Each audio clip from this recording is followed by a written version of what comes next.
At City Hall for our workshop meeting. I'll remind everyone that our meetings are streamed live and archived at washingtoncity.org/meetings. And council, I'll turn to you now for a motion to approve the agenda as outlined. So moved. Second. I have a motion by Councilman Belliston and a second by Councilman Coates. All in favor? Aye. Any opposed? That is approved unanimously, 4-0. First item of business is the Fremont Solar PPA project. Power Director Rick Hansen will present to the council. Mr. Hansen. Thank you, Mayor and Council. I brought in some support today. So the main item that we're going to approve or ask you to approve is participation in a UAMPS project, Fremont Solar. This one has batteries, so it's a little different than our other two solar projects. When we presented it to the Power Board, they wanted to see a little more detail on how it fits into our resource portfolio.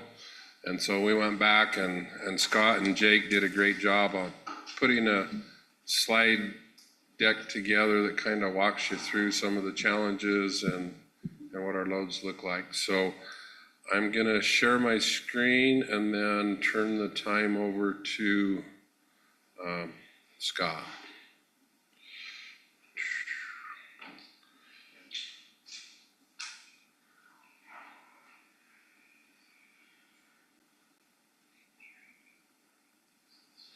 And so Scott is our Assistant Power Director, has been with us a little over 6 months. And he's been a great asset to the department. So should be able to just do your arrows. It's good to see you, Scott. Yeah, thank you. We're glad to have you here tonight. And, most of us are pretty good, but, watch out for Henderson there. He's the one. He's the one Councilman Henderson. All right. Well, good afternoon. It's nice to be with you guys tonight.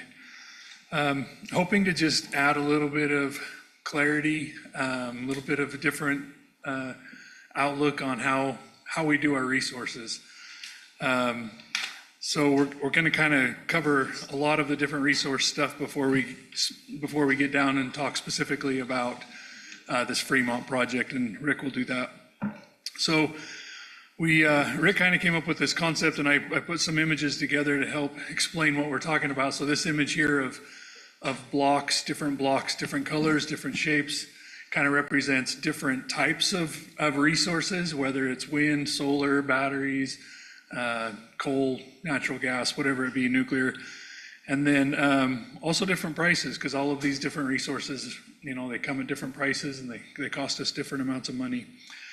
But there's all these products that are out there. I mean, honestly, there's not a lot. It's still limited what kind of products we can get, but there's products out there on the market. They might look like this, different sizes, different shapes, different colors, different prices. But what we have to try to do is fit them into a curve that is our load. So this hole in the table that you can see there kind of just visually represents our load, the load that our city uses every day, every hour. And so the load is always changing. It's rising and falling, and then we're buying these products that we have to try to fill in the hole with these products. And as you can see kind of from the representation, it doesn't fit that well usually. It's almost impossible. I mean, it's pretty much impossible to have resource that follows your curve perfectly. It's just not going to happen. So it's kind of that concept of trying to drive a square peg into a round hole. And this image kind of helps in the sense that you really are going to have some extras. You're going to have some leftovers because you just can't fit it exactly. So with that kind of as a prelude, we wanted to talk a little bit about what we here at Washington, our load and the resources that we have. So we decided to take some examples of our loads. So this graph here is at the bottom, 1 through 24. Those are the hours of a day. And the numbers on the left, 5,000 kilowatts through 55,000 kilowatts. I probably should have done megawatts, but so that would be 5 megawatts up to 55 megawatts. And this would be like a peak day in November. So this green is going to represent November of last year. That was our load. So you can see, starting from the hour of midnight to 1 o'clock in the morning, our load was 12.5 megawatts. And then as the morning goes on, our load dropped just a little bit, and then it rises, and we have a little bit of a peak right there about 9 or 10 o'clock, and then again so I guess the 10th hour is 9 o'clock a.m. to 10 o'clock a.m. And then the 20th hour, that would be 7 o'clock to 8 o'clock p.m. So that kind of shows you what our load does throughout the day. That's just one day in November. And, if we were taking that concept of those blocks, trying to fit the resources that we have and fit them into our curve, it's not too bad when you look at November. The curve's not too crazy. There's some peaks and some valleys, but it's fairly flat. It's a little bit easier to fit those blocks I in feel there. like you're setting us up just a little bit, Scott. I mean, Yeah, it's going to change for sure. November's pretty nice. Yeah, it's going to change for sure. So we'll go through and we'll look at the different months. This is the highest load on any given day in 1 month. So in December, this was the highest load. Those colors are pretty close on that screen, but you can kind of see there's kind of a double peak in December. Peaks early in the morning and then drops back down and then peaks again in the afternoon. So then it's a little bit harder to fit in with the blocks. January, still kind of got that double peak, but the peak's getting a little bit higher. February, kind of a flat, and like I said, just picked the highest day, and there's other days that probably looked more like January, but kind of get those double peak.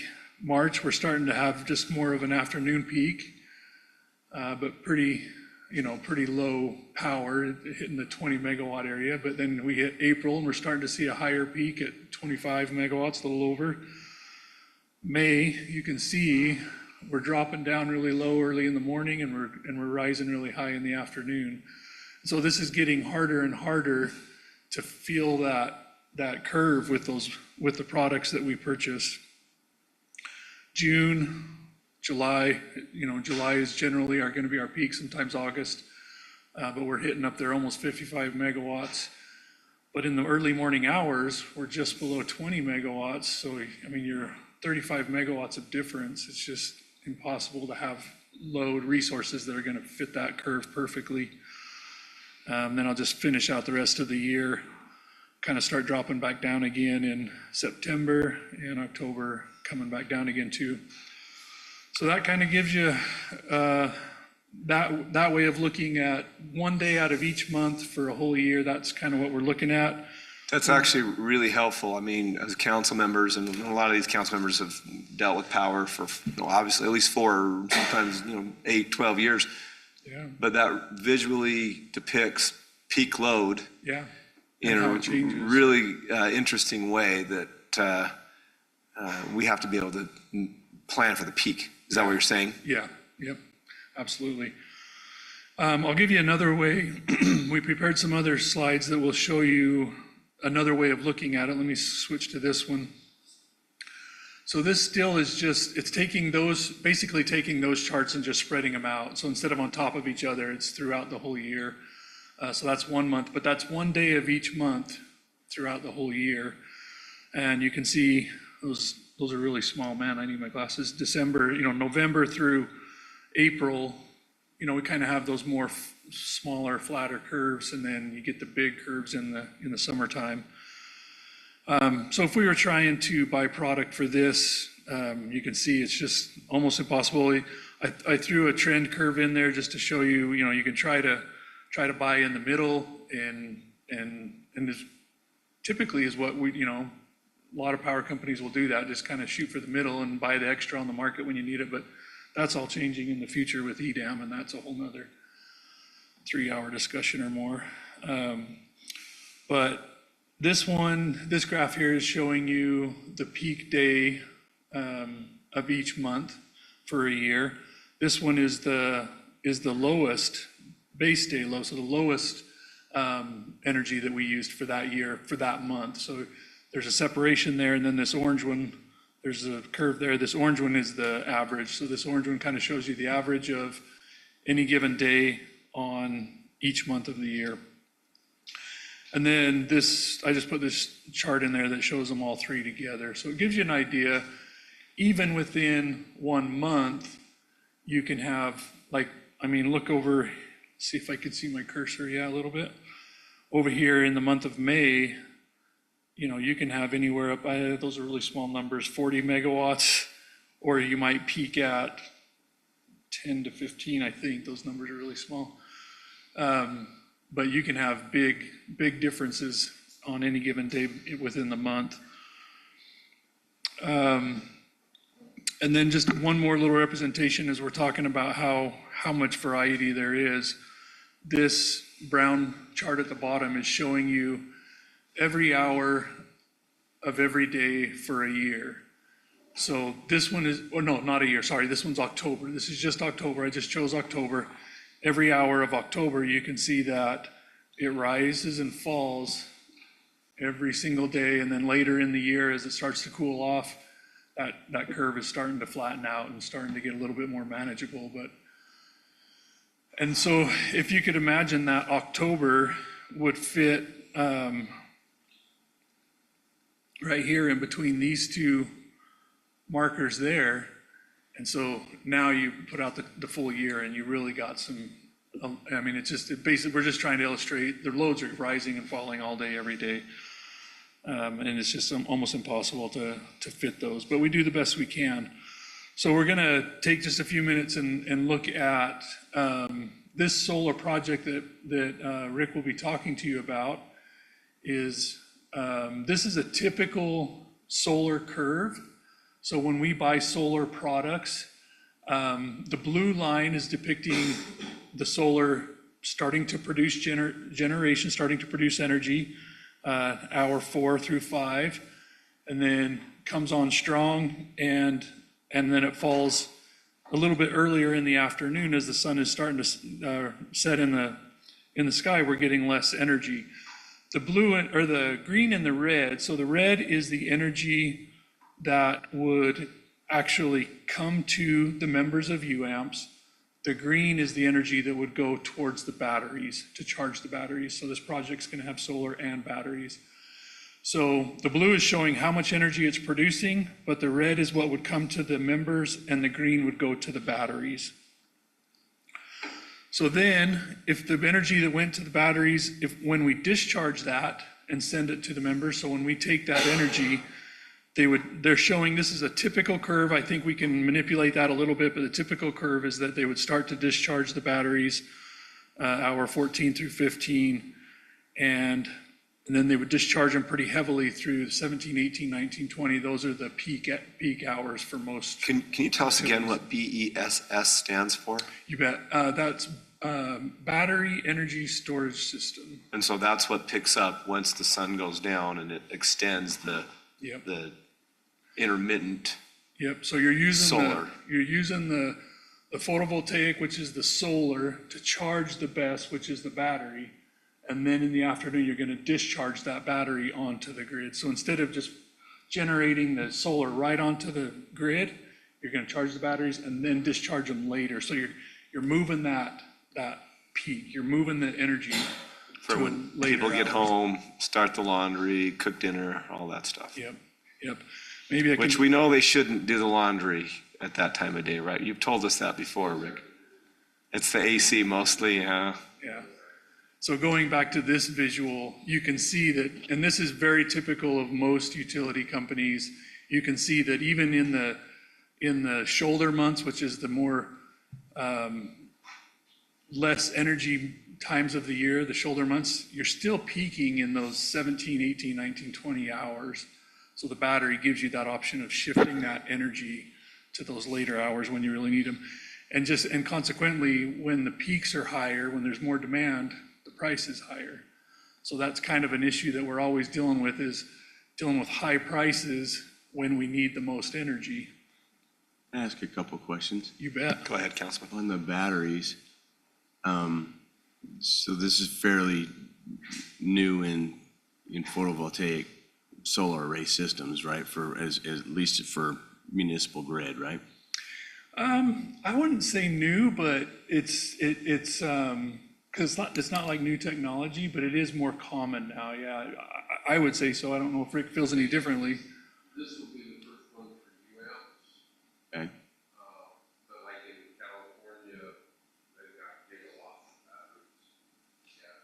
I'm just wondering what the life cycle is on the batteries, right? Because they're a pretty expensive initial purchase Yeah. and then, Most of the contracts I've seen, they're looking at about 10 years.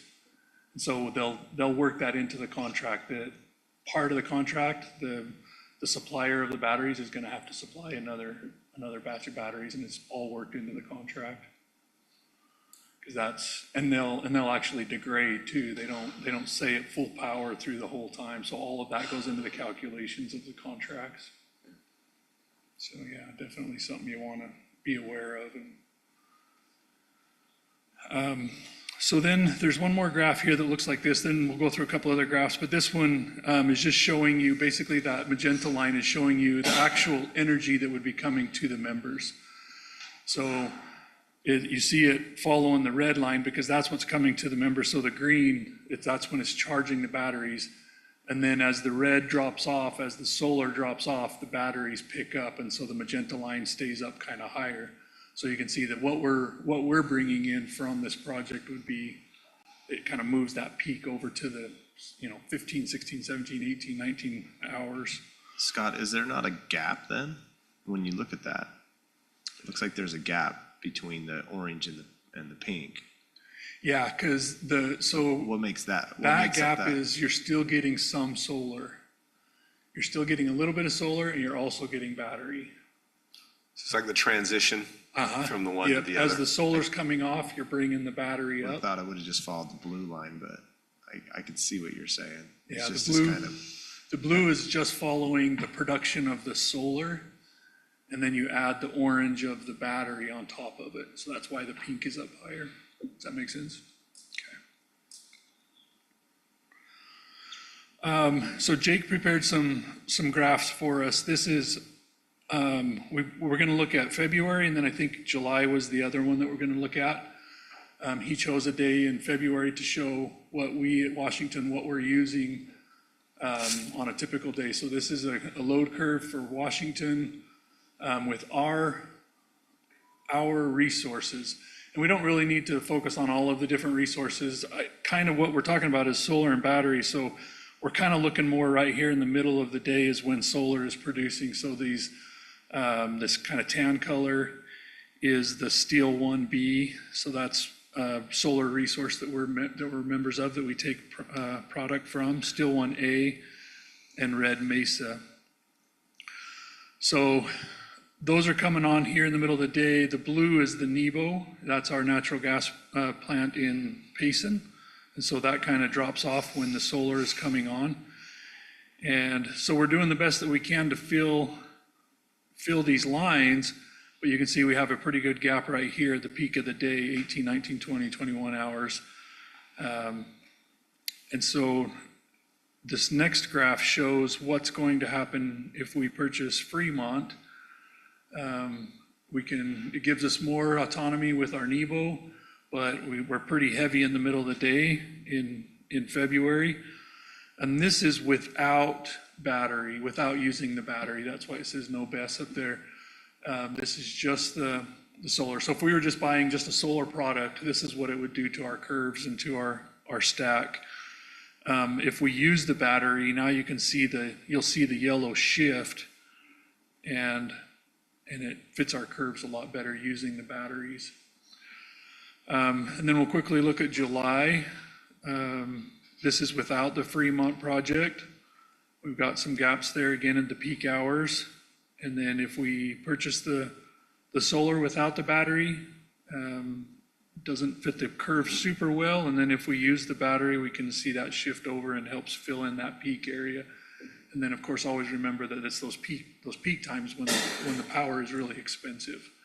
So it's a big deal even though we're a little long, hours 8, 9, and 10, that's not nearly the impact that it is to be short hours 18, 19, 20. So sometimes we'd still be buying on the market Yep. to offset. Yeah. Go ahead, Question. Council.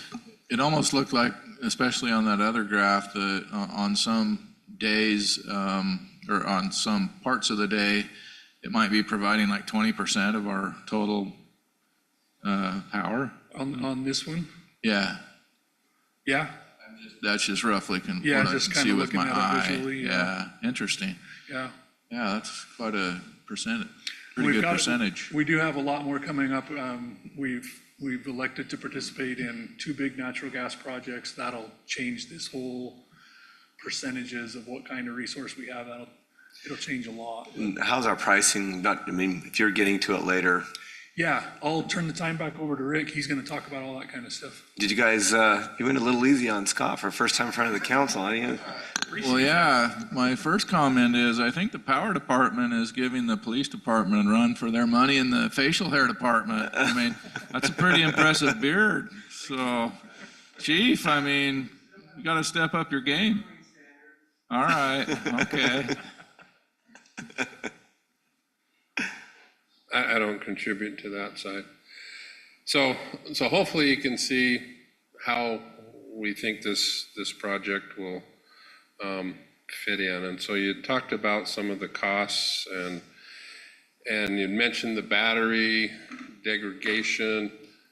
So that's kind of the beauty of a PPA, power purchase agreement, is that maintenance goes on to the owner of the facility, not on us. So our pricing is fixed for that 25-year period.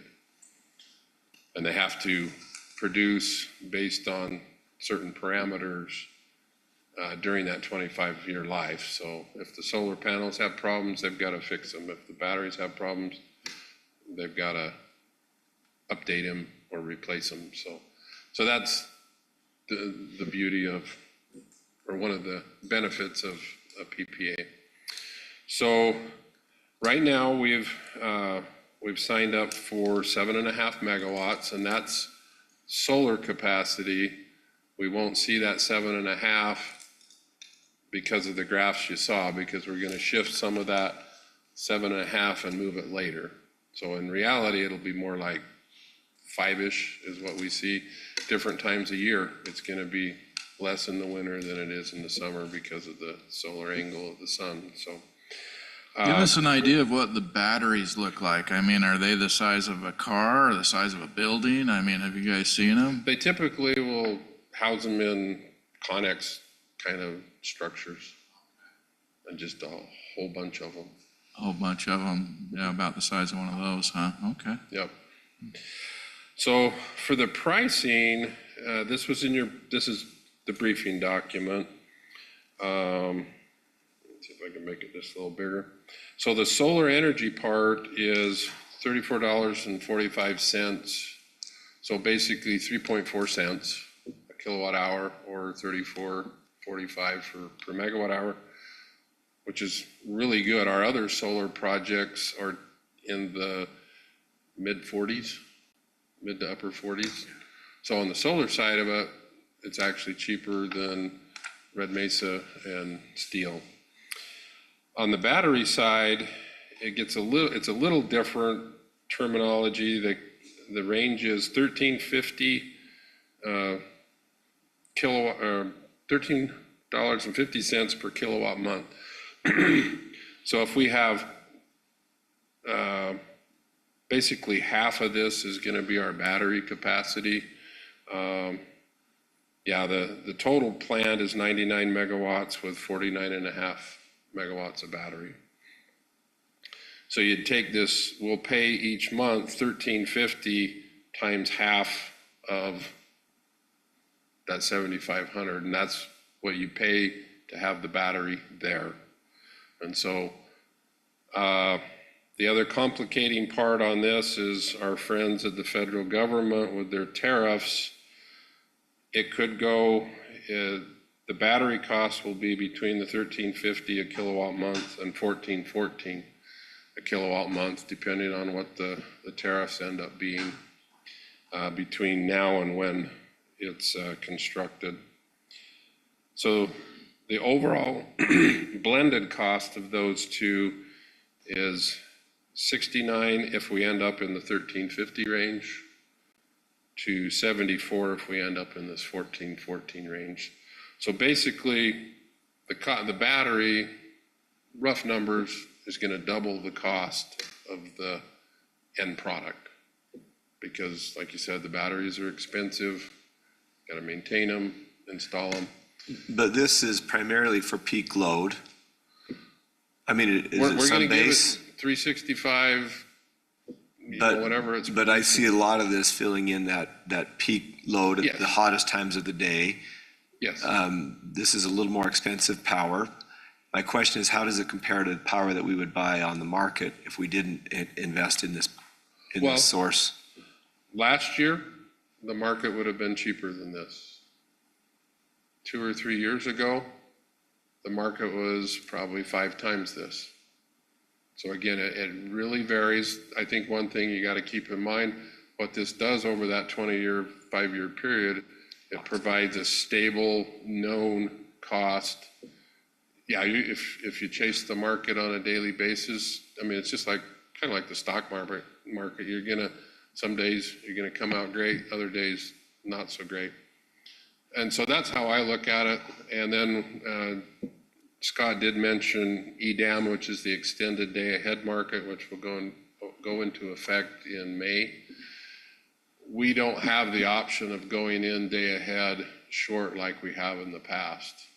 We're going to have to show we have enough resource the day ahead. Hey, Rick, I hate to before interrupt that. you, but I don't want you to get too Sure. far down the road. I want to play off of the Mayor Staley's great question. So we always talk about just buying power. Is there ever a case where there's none to buy? I guess that did happen back in like 22 in California. That's when they had rolling blackouts. So, I mean, it could come to the point where if we don't have resources secured and we have load that exceed what our resources are, we have no choice other than to drop load to match it. So that's obviously something we want to avoid. But yeah, it has happened in the past, not for us or any of the UAMPS or Utah members, but it has happened in the country in different places. So that's exactly what we're trying to avoid, get something that we can count on at a reasonable cost for a decent period of time.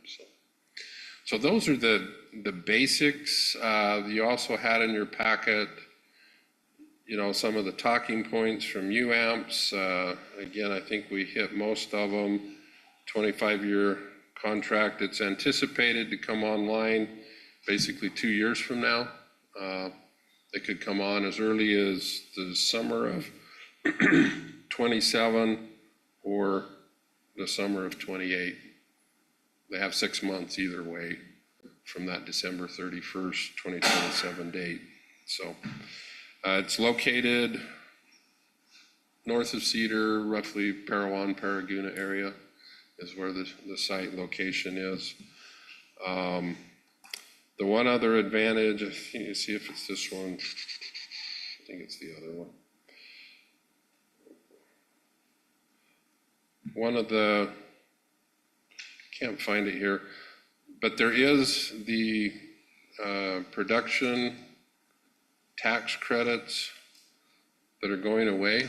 And so them being able to demonstrate that they're considered under construction, they'll still be able to qualify for that. If we were to wait a year, these prices would be higher. Who else what other power companies are looking at participating? This project, the whole offtake of that 99 megawatts is UAMPS members.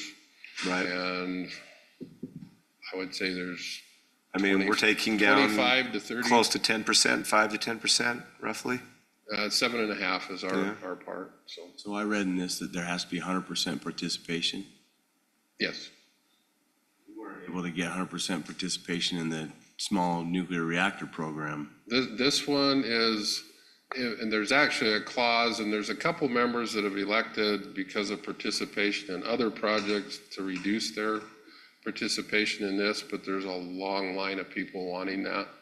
So participation fill up? in this, it's oversubscribed right now. Okay. Yeah. And you probably said, but I was responding to somebody, what's the kilowatt hour rate that equates to? Roughly 69 to 74, depending on what happens with the tariff with the batteries. Cents? So it'll be 6.9 cents a kilowatt hour to 7.4 cents.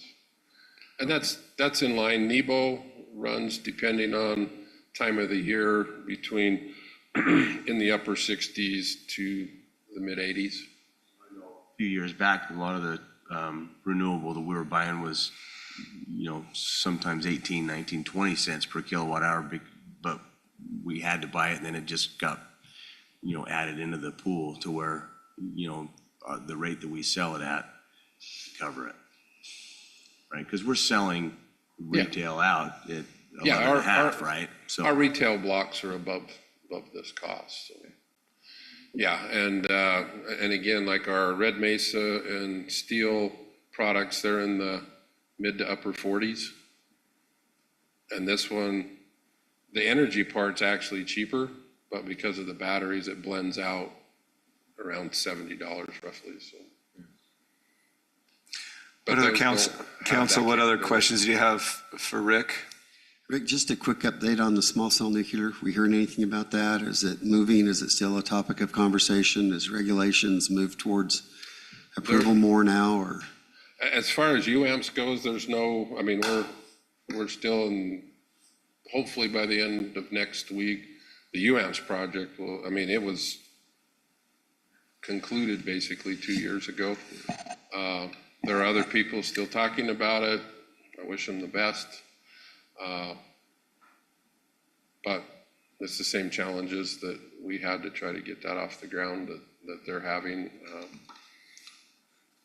So more to be seen. And I think at some point, if there's a successful one, hopefully we'd probably pursue maybe a PPA kind of scenario with one of those. I don't know that we'd want to pursue a ownership like we were trying for before.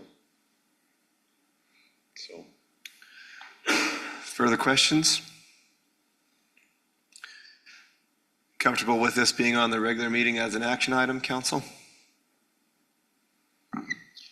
Thank you. That was a very well-prepared presentation. So I love those graphs. So it helps us to I know nothing about power, and that makes it so it's understandable. So Yeah, thank you. and I wish there was a place you could just find this product that magically, but you have to buy it in blocks and hours and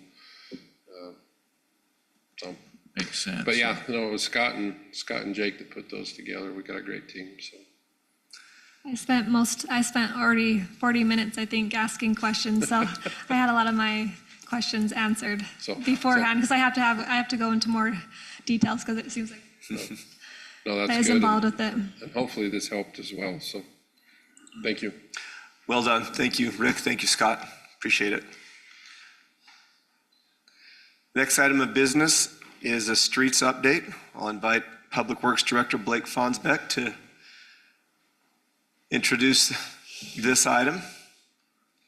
Good to see you, Mr. Fonsbeck. Good to see all of you. Good evening, or well, afternoon still slightly, so we're good there. But we wanted to, a while back, every year Andy has to turn in a amount of miles added to the state, and he put that on, and we've been kind of watching this, and this year it was like a little over 12 miles added just this past year. And so I asked him to kind of go back and see where we were at. And as we started looking at that, we realized that, we're growing so fast that we've got to do something with our maintenance and trying to figure out how to, while things look good now, pavement is an interesting thing. It doesn't just stay good. It's kind of like your car. You have to do preventative maintenance to keep it moving along. Especially with asphalt, to Yes. extend the life. Definitely, and it absolutely deteriorates at a level, but you can do some preservation things to bring it back up and get more life out of it. And there's kind of a balance where you find where that balance is. So we wanted to do that and take a look at this. And so go with, See if you can pull that mic up, just, it's yeah. still not quite tall enough for you, but I've got it's a enough little strength, I closer. could get that, yeah, that was good. Is that better? That's better, thank you. Okay. So this is just quickly kind of in the fiscal year 2025, these are the projects that we did. And they were fairly expensive projects. And they basically took up most of our maintenance money. And so we did the widening of the Red Hills Parkway.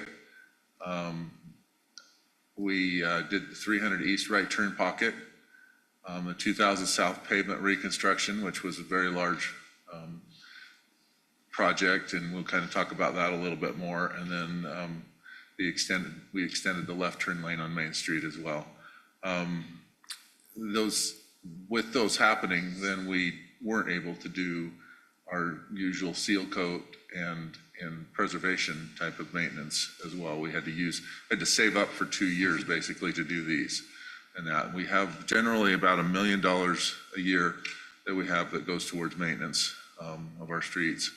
And that's been consistent over the last 7 to 10 years. And so that has put us into a realm as well with inflation that it's made that not as valuable as it was, Yeah. 7 years ago when it was budgeted. So something that we really need to look at. And so if you look at and we base all these things off of center lane miles, you have to kind of think of it as just taking a tape measure down the middle of the road. It doesn't necessarily account for, it's a 5-lane road or it's a 3-lane road or 2-lane. But we just measure things by center lane. That's what we have to report to the state. That's how we generally figure these things out. If you look at that, the last 10 years, we averaged about 8.41 miles, which is an increase of 66%. And most of that's from development and just the growth that we're having. But then you take and go, since 2020, we've been averaging 10.34 miles a year. So we went from 128 miles in 2015 to 212 center lane miles. So, 65% increase. In 10 years. In 10 years. That's really not common in most cities. We're having definitely a time in our growth where we're just growing almost exponentially there.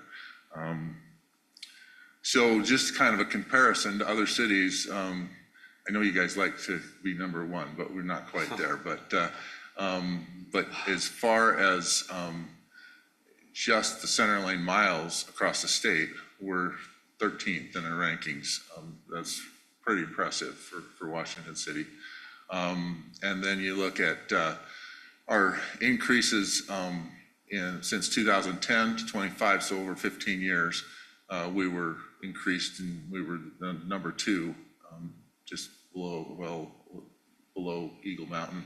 And then we're still below Eagle Mountain, but from 2020 to 2025. So that growth has not slowed. It's grown, it's increased, it's going up, and Eagle Mountain's apparently facing a lot of the similar stuff there. So I wanted to talk a little bit just how asphalt works, in the sense that from day one, from the first day you put it down, it starts to deteriorate. And the oils and the fines that are at the top start to wear off, and then the oils start to dissipate. And as they do that, the asphalt loses its flexibility and it loses its ability to hold those fines in. And so that's when it starts to deteriorate, starts to crack, starts to move a little bit, sink, those kind of things.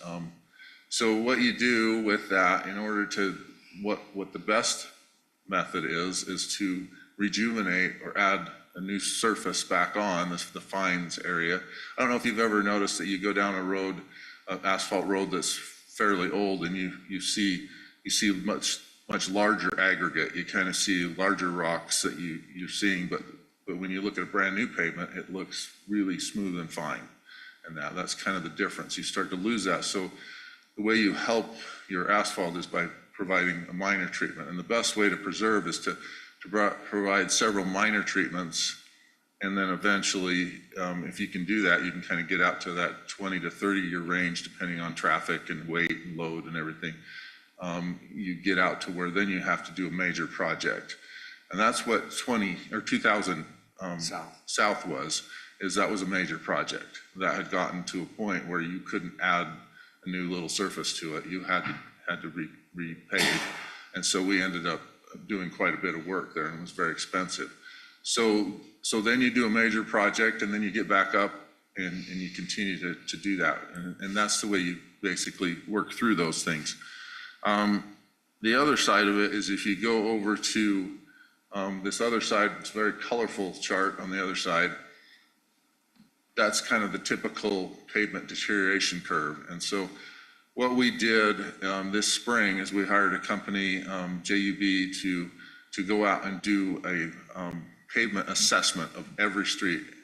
They had a fancy machine with lots of cameras and AI and everything, and it drove all the streets. And that provided us with a baseline. In the past, what we've generally done is, like Andy would go out and do his assessment, and then maybe our engineer would go out another year and do an assessment, and you didn't quite have the exact same thing. So this baseline creates a criteria, and then we can continue the AI is starting to get to a system where we will probably get to a point where we can put they have them right now, but we just haven't quite got to that level. But you can put your cell phone there and on a mount on the front of your truck and drive around, and then it will just look at everything with the camera, and it will determine.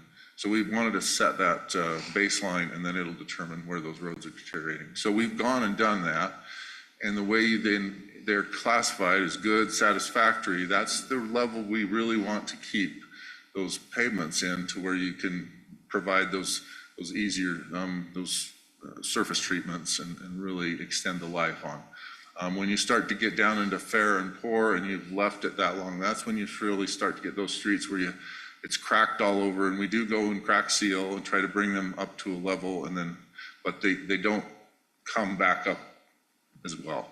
And so you end up not getting as much out of your surface treatment as you would have if you'd have taken care of that earlier. And so then when you get down to the very poor and serious and failed, obviously, then you're going to be in a full reconstruct or a major project in various areas. So we had I didn't wait long enough. He said to count to one. One. It's not going. Dude, thank you. Huh? Yeah, it's on the side, yeah. Push that. Yeah, that's what I was pushing. So that's a little bit cut off there, but so the treatment project that we did, the slurry seal in 2023, that's the last slurry seal that we did. And then after that, we were saving up for the 2000 South project and some of these others. So we did 505,000 square yards, and that equates to, if you're thinking square feet, that's about 4.5 million square feet.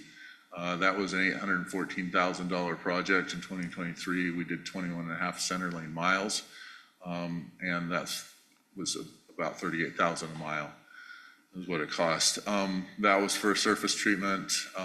We did crack sealing on all of that as well with our own crews, and then we came in and hired a company to do the rest of this. So that included the cost of doing the crack sealing as well, the product and that, not necessarily the labor because that's our city employees. But you look at that and you say, oh, we did a lot of the city there. And what you really see is a lot of those are smaller residential streets, and so they don't have as big of a, you can get more of those done, when you're looking at that. But What's the life of, when you do the slurry seal? Does that last 5 years or what? it can be around 5 to 7 years, depending on the traffic, just depending on what the surface was below it. Okay. If you waited just a little too long, it may not last quite as long.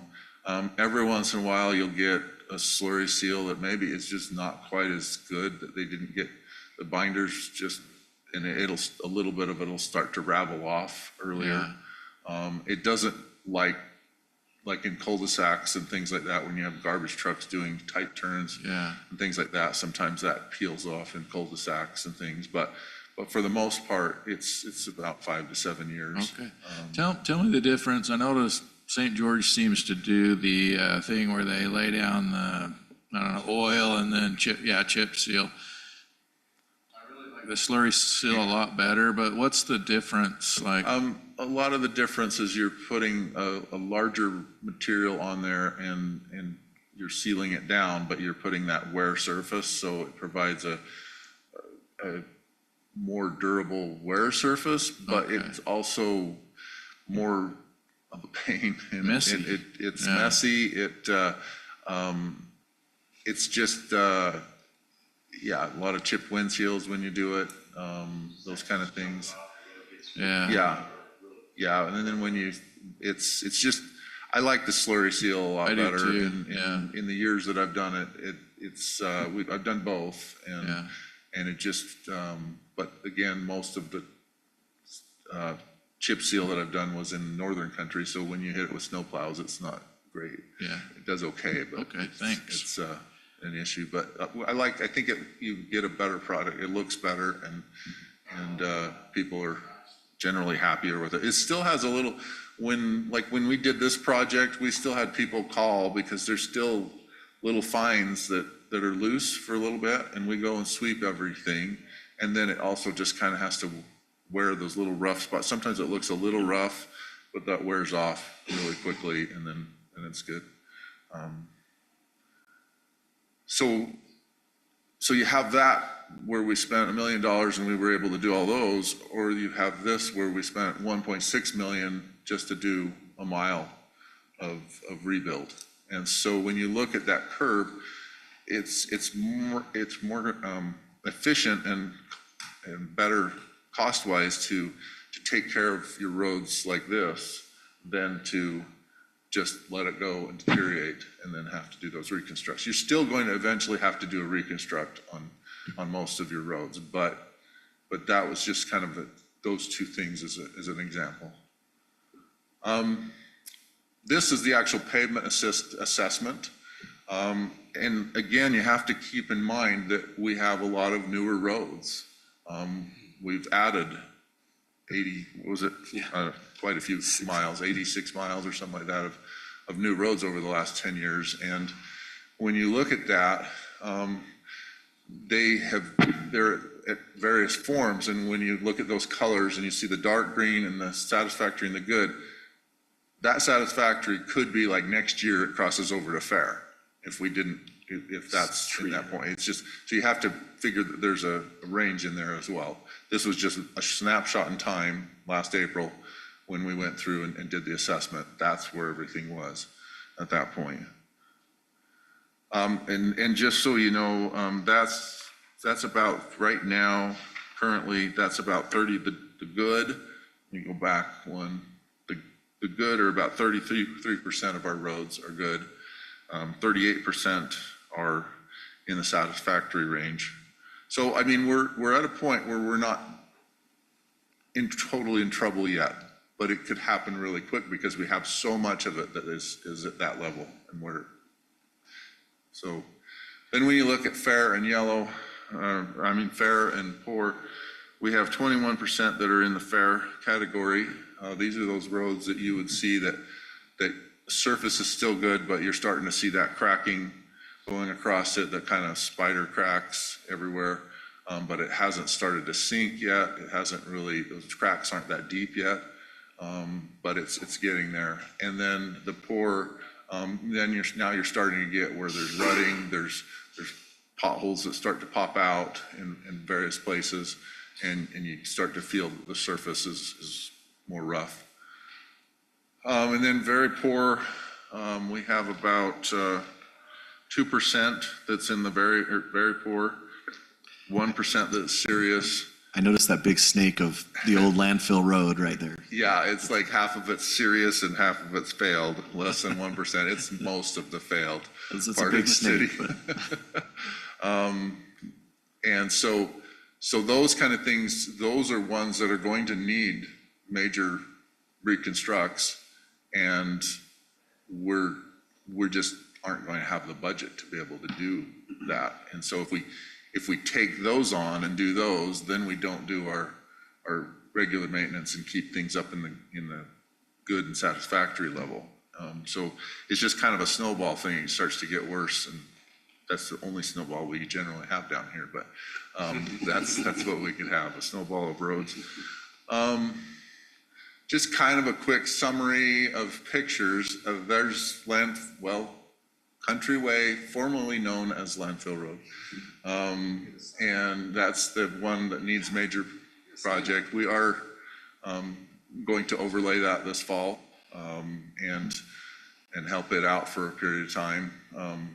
But eventually it'll need something a lot more serious. The next one in the middle, that's up in Brio. You can see one that's been slurry sealed.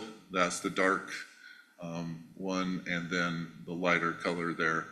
You start to see some cracks. You start seeing that is one that needs a minor treatment. And then the total reconstruct, that's just showing 2000. We did a total reconstruct. We milled it out. We put new base in, and then new asphalt over all of it. So that turned out really well, by the way. And I think that was, we will have something similar on Merrill Road in the next year as well. So that's got some sections that those two were like twins. And then I just wanted, so all of this, the point is all of this is going to cost us, as we've grown so much, it's going to cost more money. And we're going to have to find out ways to get that and how to finance those projects. And then also come back and decide, what level of service does the council want with the roads? What do you want? And then we will have to provide and say, okay, then this is how we're going to fund it. So we've hired JUB. They did their pavement assessment, but we've also hired them to come back and provide us with some opportunities or some ways to be able to fund this, as well as kind of really look over everything we have and come up with a plan of how we should manage these and maintain them, as well as where can we get funding to be able to do that. And so we're going to hire them. We're hiring them. They'll be coming back in December, in the December meeting workshop, to really present some ideas of how we can accomplish this task and keep our roads up in the shape that they are, rather than letting it go down. The only, you don't want to get to a point where the only way we can fund things is doing large bond projects. Could be a real problem. So anyway, they're going to look at that. They're very experienced in that. They've helped quite a few cities up north work through that, and that's why we brought them down. And they have an office now in St. George as well, and so they're very experienced with that. I would like to introduce the team we're going to have on that is Travis Marden. He's not here tonight. He was unable to make it. Vacation, something like that. It just doesn't mean, I don't know. Then Ken Clark is here. Ken Clark, and then Spencer Montgomery. And he just barely moved here from Washington State, so he apparently didn't want to change the Washington part. So he found a place that had the same name. But anyway, so that's what we've done. Any questions? Any thoughts? Council feedback for Blake, it's a lot to swallow. The fact that we've added that many roads over the last 10 years, and we understand generally the importance of maintenance and upkeep, but that's important to keep top of mind. Jeremy, it looks like you have a comment, and then Council, if you have any other input or comments. Yeah, I think it's important to recognize how roads are supposed to be funded or how they are funded. Most of that money comes from gas tax, but there's been a lot of changes in the last 10 to 15 years with the gas tax, and it was not an indexed tax as well. And so as the cost of fuel went up and the cost of all these expenses went up, that money didn't go up with it. And we're also seeing a lot of people with much more fuel efficient vehicles than they used to have, electric vehicles, things like that, which really cause, I'm surprised at the number of Teslas that I see driving around, and those don't pay any gas tax. They don't stop at the fuel stations. They're not. So I think this is a bigger discussion than just how are we going to pay for our roads. But I think cities generally recognize that the tax dollars are not there like they used to be to help maintain roads. And so how are we going to look at that in the future? And what ways are we going to fund these roads? I think everybody would agree our residents demand a very high level, especially in Washington County where we don't have snow and we don't, if there's a tiny piece that's out of whack in a cul-de-sac, we get a call from somebody, this needs to be redressed immediately. So I think that level of service piece is really important, and then let's come up with a plan to attack that. So that's all I had to say. Good comments. Council, anything for Blake before we invite Ken and Spencer? Thank you. Good job. And then Tara, might I just ask that you send both of the Power and Public Works Streets Department PowerPoints to the council. Ken Clark and Spencer Montgomery.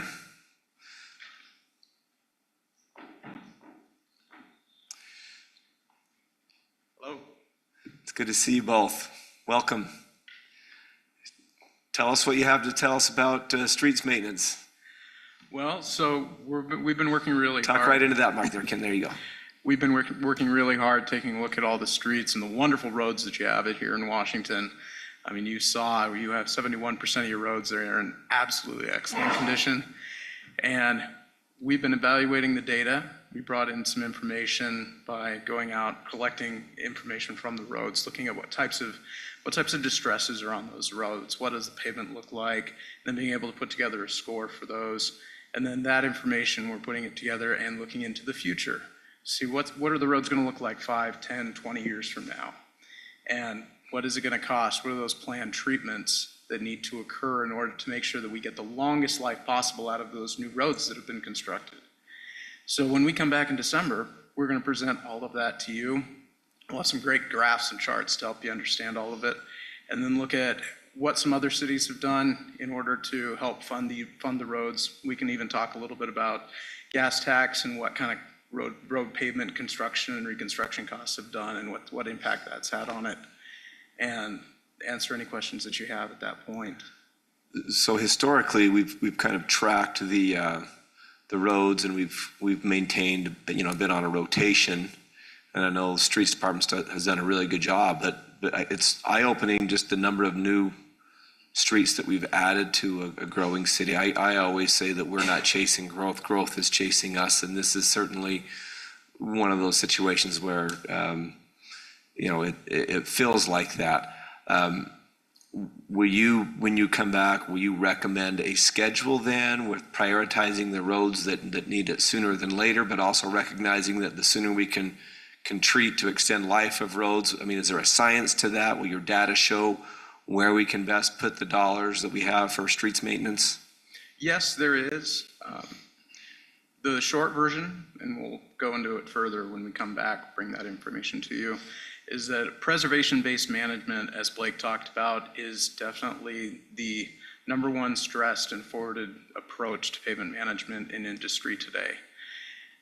An example of that is because in the early life of asphalt, it does tend to make a difference what you do with it in just the first 2-3 years of its life. If you can get out there and put a surface treatment on that road, it reduces the deterioration that happens to the asphalt because of sun exposure and losing those initial fines. And just that in and of itself, which is usually the cheapest treatment you can do to a road, will add another 10 to 15 years of. So a little bit early on the front adds a lot on the back end. Yeah, it really does. Oh, that's great. Council, questions for the professionals here? Mayor, I just think it's obvious that being preventative has huge benefit. Making sure that we're ahead of that, I think it's vital, and I appreciate Blake keeping a close eye on that. Okay. Spencer, anything to add? Welcome from Washington to Washington. You've upgraded your Washington. That's right. I've learned that I need to say Washington State or the city that I come from. But it's great to be here. Great place. Excited to work for you. I haven't really got involved too much. My part has been waiting. Okay, So I'm the traffic guy, so we're gonna help determine how many trips are being made on, so that we can assign those trips at cost as to relating to the amount of wear and tear that they put on the roads. good. Which city in Washington State? I'm from Kennewick in the Tri-Cities, southeastern Washington. It's the desert too, even though it's known as the Evergreen State. Well, that's great. We're glad to have you on board and look forward to maintaining apparently all of these new roads that we have here. So, We look forward to seeing you again in December. all right. Thank you both. Thanks. Blake, is there anything you or Andy would like to add before we wrap this up? I know Andy likes to be up here on. I brought them along just in case you guys asked me Yeah, something really difficult. This is the entourage. They're good. They love sitting back there. I know they do. Well, I think I speak for the entire council when not only are we proud of the work our power department does, but I see John and Andy and Paul and everyone here, and we appreciate the hard work you do. We know it's demanding, and we know a lot of the employees there in Public Works, in the Streets Department, work really hard, and we appreciate the professionalism and the consistent effort that you're making on it. Unless there's any further discussion on streets from the council, I'll entertain a motion to close the workshop meeting, and we'll reconvene for the regular meeting at 6 o'clock. So made, Mayor. Motion by Councilman Ivy, Second. second by Councilman Belliston. All in favor? Aye. We stand adjourned unanimously. Love when that happens.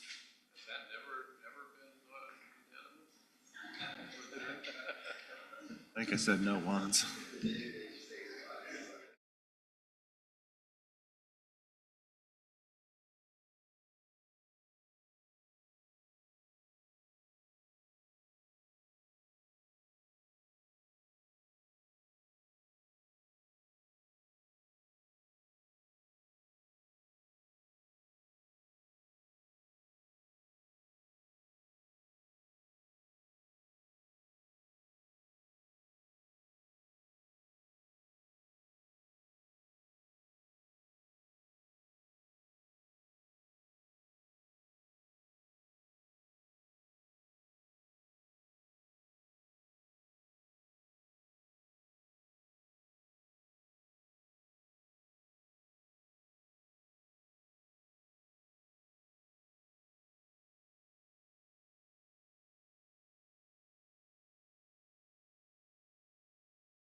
6 o'clock.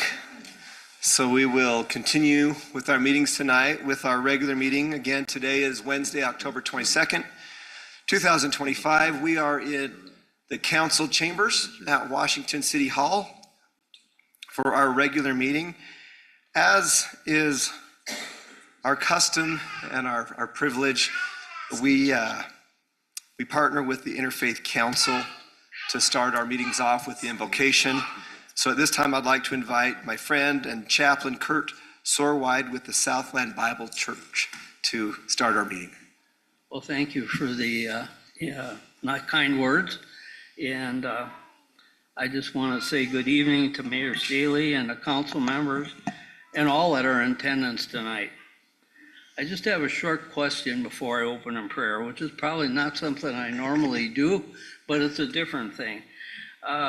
I was wondering who attended the Charlie Kirk Memorial on Monday night? Did anybody, any of you? No? A couple people maybe? Well, it was awesome, and it's unfortunate if you missed it. The speeches were amazing, and the music was good, and it was awesome. And the prayers were good too. It wasn't for me either, but it was a good thing. All right, let's pray. Dear Father in heaven, I thank you for allowing me the opportunity to pray with the Washington County City Mayor and City Council. I pray that they realize that they are in leadership because of your divine providence. In Isaiah 33:22, for our Lord is our judge, the Lord is our lawgiver, the Lord is our king. It is he who will save us. With that verse, I'd like to see, with that verse, we see that you, Lord, are the judge in all we do. We may not like that, but he does hold us accountable, Lord. The Lord is the lawgiver, 10 commandments. This speaks to you, Mayor and City Council members. We also thank you, Lord, for as you are our King. Father, we thank you for creating the government. We thank you. We thank our mayor and city council. We ask you, Lord, to guide them, to give them wisdom, discernment, and keep them safe in this crazy world. We ask you, Lord, for protection and safety for our police officers, firefighters, and all city employees. In Psalm 127:1, unless the Lord watches over the city, the guards stand watch in vain. I thank you, Lord, for our founding fathers, our U.S. Constitution, and all those who fought and died in our country's founding. We also thank you for our armed forces who fought as well, and those who gave all so we could keep our freedom. We look forward to celebrate Veterans Day on November 11th. I ask this in the name above all names, Jesus Christ, the great I am. Amen. Amen. Thank you, Chaplain, for that beautiful prayer. And I will say that we mourn Charlie Kirk with you, and we pray for peace and healing and the freedom that we cherish. So thank you. Appreciate you. And Bruce, thank you for being here as well. It's been my privilege this evening to host Cub Scout Pack 4802, which is 2 dens, a bear den and a Webelow den. And these are great youth, and the promise of a bright future in America. They will be performing a flag ceremony, placing the American flag and the Utah state flag, and then leading this group in the Pledge of Allegiance. Pack 4802, attention. Post the colors of the United States and the state of Utah.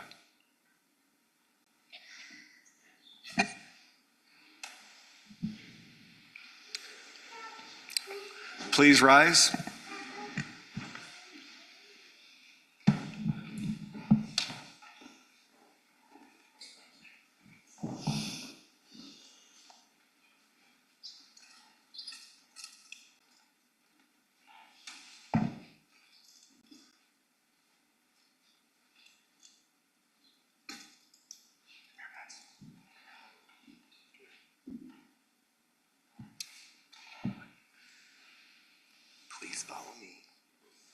Please follow me. Speak a little louder.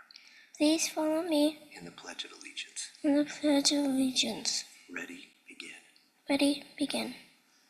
I pledge allegiance to the flag of the United States of America and to the republic for which it stands, one nation, under God, indivisible, with liberty and justice for all.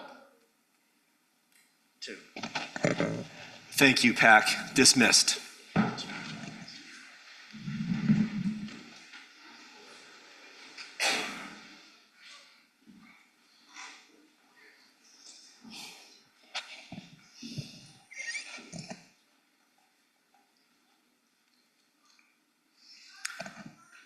And Jordan, you got the candy?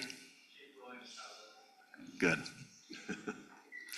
Council, we do need to go to closed session this evening to discuss character or professional competence of an individual. You're all aware of that. That said, I will call for a motion to approve the agenda as outlined. So made. I have a motion by Councilman Belliston. Second. Second by Councilman Coates. All in favor? The agenda is approved. Next item is announcements. This is an annual tradition for Washington City to host the Washington County Youth Coalition, and they have a countywide resolution or a proclamation rather. I'll invite their advisor and the members that are here to come forward and explain this proclamation and to read the proclamation. Go ahead and come forward now.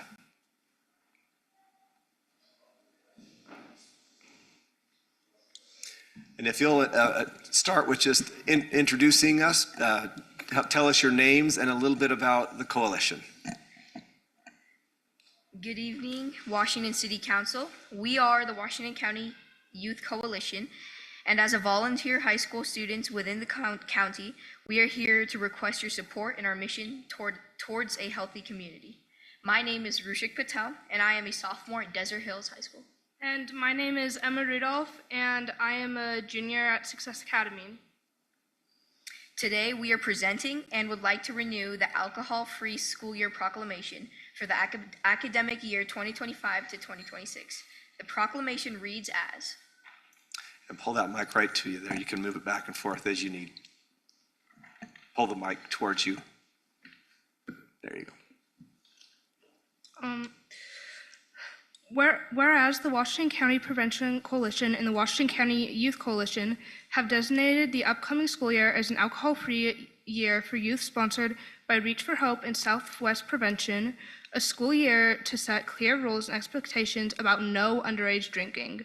Whereas alcohol used by those under the age of 21 negatively affects their health and safety, and thus the safety and well-being of all those living and working in the communities of Washington County. And whereas teens who use alcohol often progress to addictive behavior later in life, are at a much higher risk for developing mental illness as adults. And whereas addictive behaviors and mental illness also greatly increase the risk of suicide.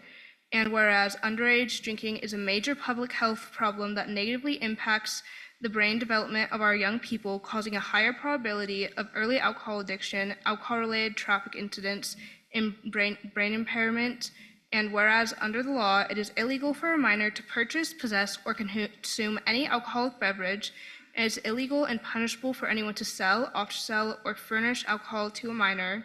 And whereas the mayors of St. George City, Washington City, Hurricane City, Hilldale City, Ivan City, and Santa Clara, in addition to the commissioners of Washington County and the state of Utah, are committed to the development of a major statewide public information campaign with the overall objectives of changing social norms regarding depression, suicide ideation, underage drinking, and risky behaviors.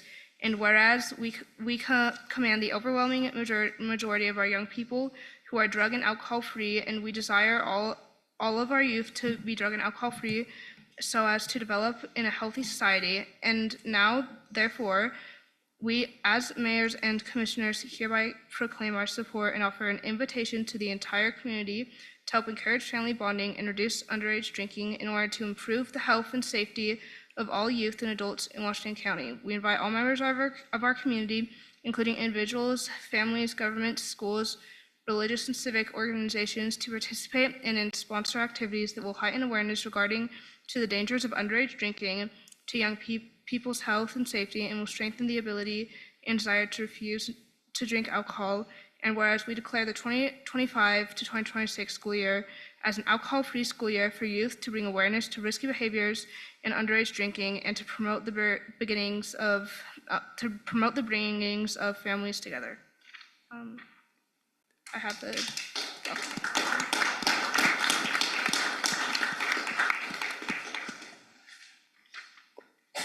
Thank you for having the courage to lead out and for being here tonight and reading this proclamation. Hearing this again just makes it top of mind that we all have a duty. And I am going to do my part in signing this right now and handing it back to you, okay? I will join my signature with the others that you mentioned. Thank you again, Mayor and council members, for your continued support of the alcohol-free school year proclamation. As youth leaders, we also want to take a moment to speak about something that directly affects the safety of kids and families in our community: Utah's alcohol proximity laws. These laws are designed to keep alcohol establishments a safe distance from places where youth gather, such as schools, churches, and parks. They exist to reduce youth exposure to alcohol advertising and access, and they help maintain safe, family-friendly environments. Currently, the law requires a distance of at least 200 feet in a straight line between these spaces and places that sell or distribute alcohol. Recently, some groups have and will continue to propose changing or weakening these laws.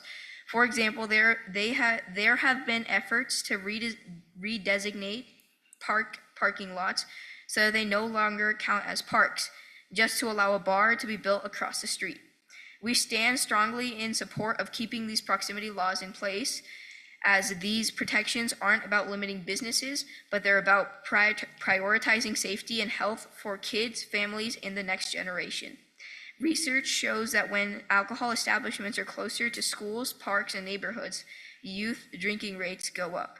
We believe that prevention starts with the environment, and this is one law that works. We're asking for the community's continued support to protect Utah's proximity laws and keep our spaces safe, positive, and free from alcohol influence in the upcoming Utah legislators' general session starting in January 2026. Thank you for standing with us as we work towards a healthier, alcohol-free future for Washington County youth. Well said.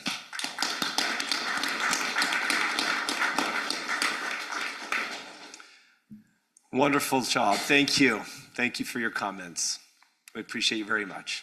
Is there anything else? Hear from the director. Oh, yeah, let's get a picture. Let's get the whole council. That would be wonderful.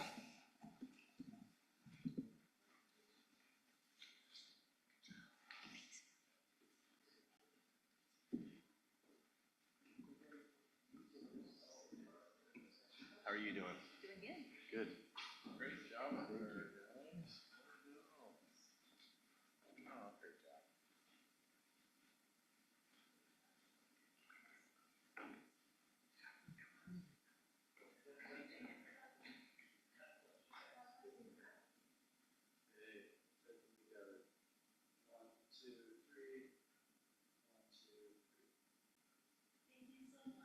Thank you. Appreciate it. Thank you.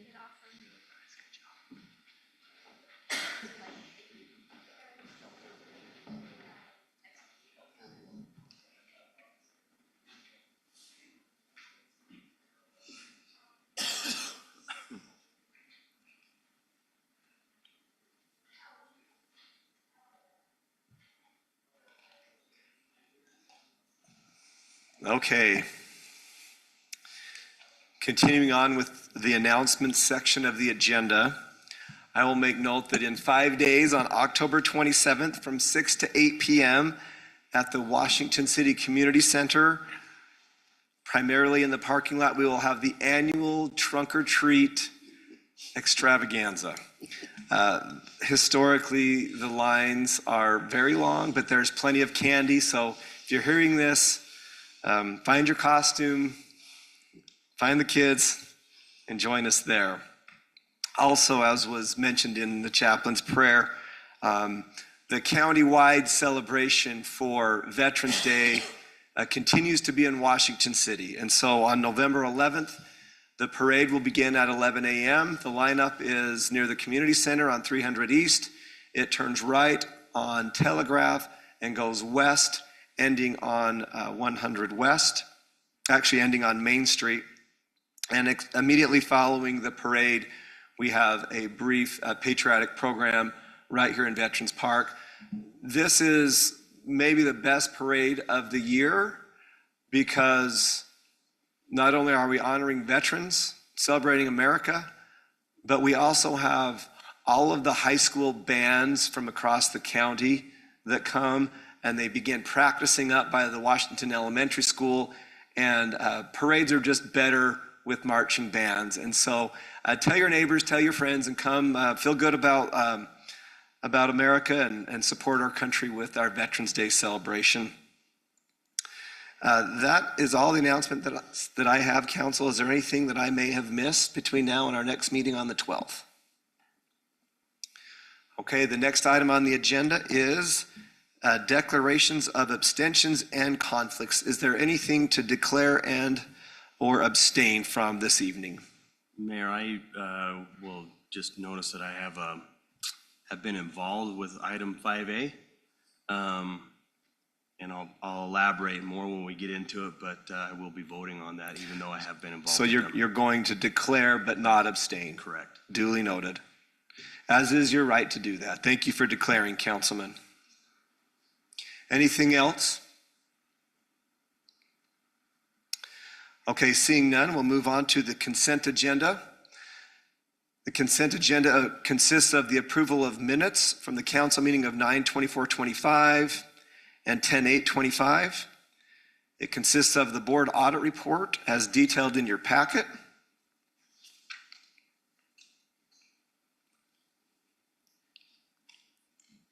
And it also consists of the board audit report from September of 2025, and it also includes the VACA report, which is the victim advocate report that's required quarterly. And so Shelley has put that in the packet for your review.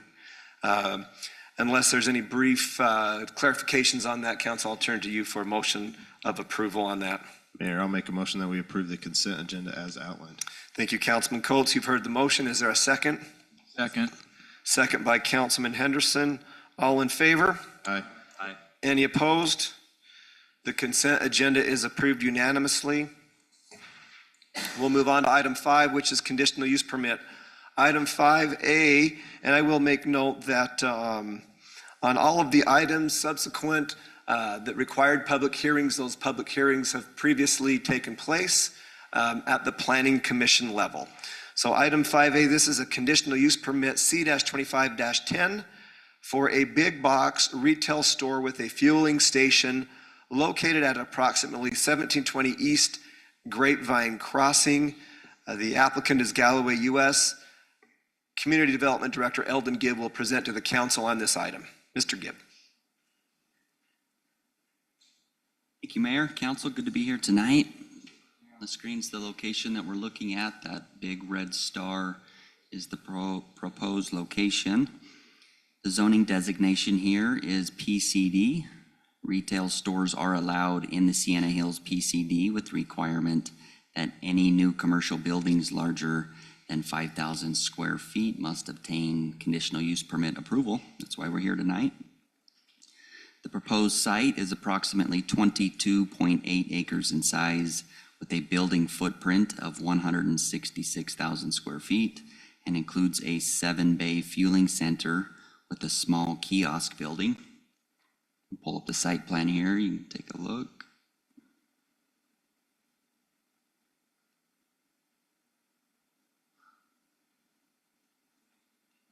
To the left of the screen is the gas pumps with the kiosk kind of just to the north of that. Parking proposal includes 665 total parking spaces. Parking is adequate and meets the requirement of 1 parking space for every 250 square feet.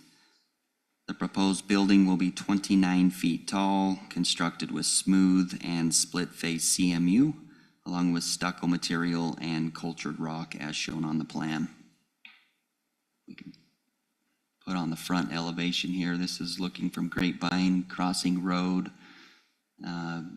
similar from. Can you zoom in on that front elevation just a little bit, Eldon? If you were standing at Chipotle or Seven Brothers Burger, looking kind of north there, would be this view. Wainscot of rock here, stucco CMU block to the left.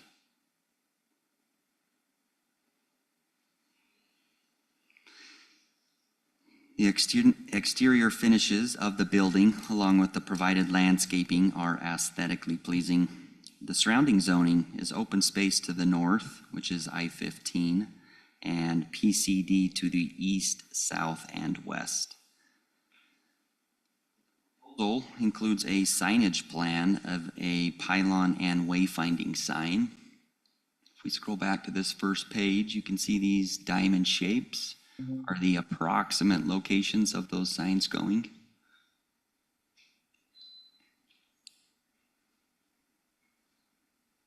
And here are the details of those signs. The pylon sign is located near the northwest corner of the property and adjacent to the freeway. The pylon sign is 50 feet tall by 13 feet wide and includes multiple panels for other businesses in the Sienna Hills development. Eldon, is that sign already there? I'm trying to remember. Sign is not. Okay, this is a proposed sign. It looks like the old one that was moved. Yeah, great question. This sign will be new. The wayfinding sign is located near the southwest corner of off of Grapevine Crossing Road and is 16 feet tall, 5 feet wide, and includes signage project. October 15th, the Planning Commission reviewed this request and unanimously recommended approval as shown in the exhibits with the findings and conditions as outlined below. That concludes staff report. I'm happy to answer any questions you may have at this time. Council, what questions do you have for staff on this item?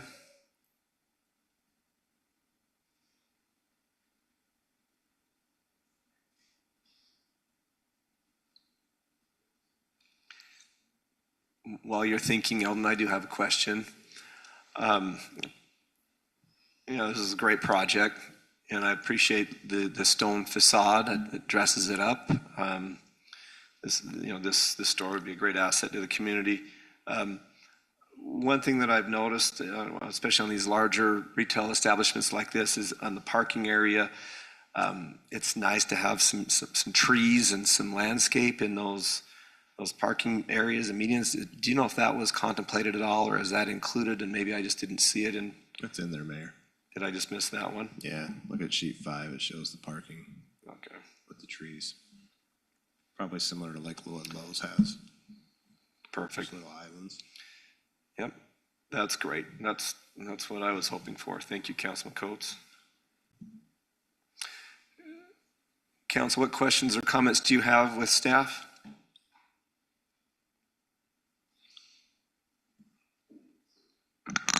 Looks fabulous, Mayor. Is there a representative here tonight? Council, do you have any questions for the applicant or the applicant's representative? I'm seeing no's. No questions? That said, we've heard the staff report. Applicant, you're always welcome to speak. This is your application, but it sounds like, would you like to speak? You've made the trip. Tell us your name and share with us what you would like. Yeah, Spencer Hymas here is a representative for Galloway. We are the engineer designing the project. Very excited to be a part of it.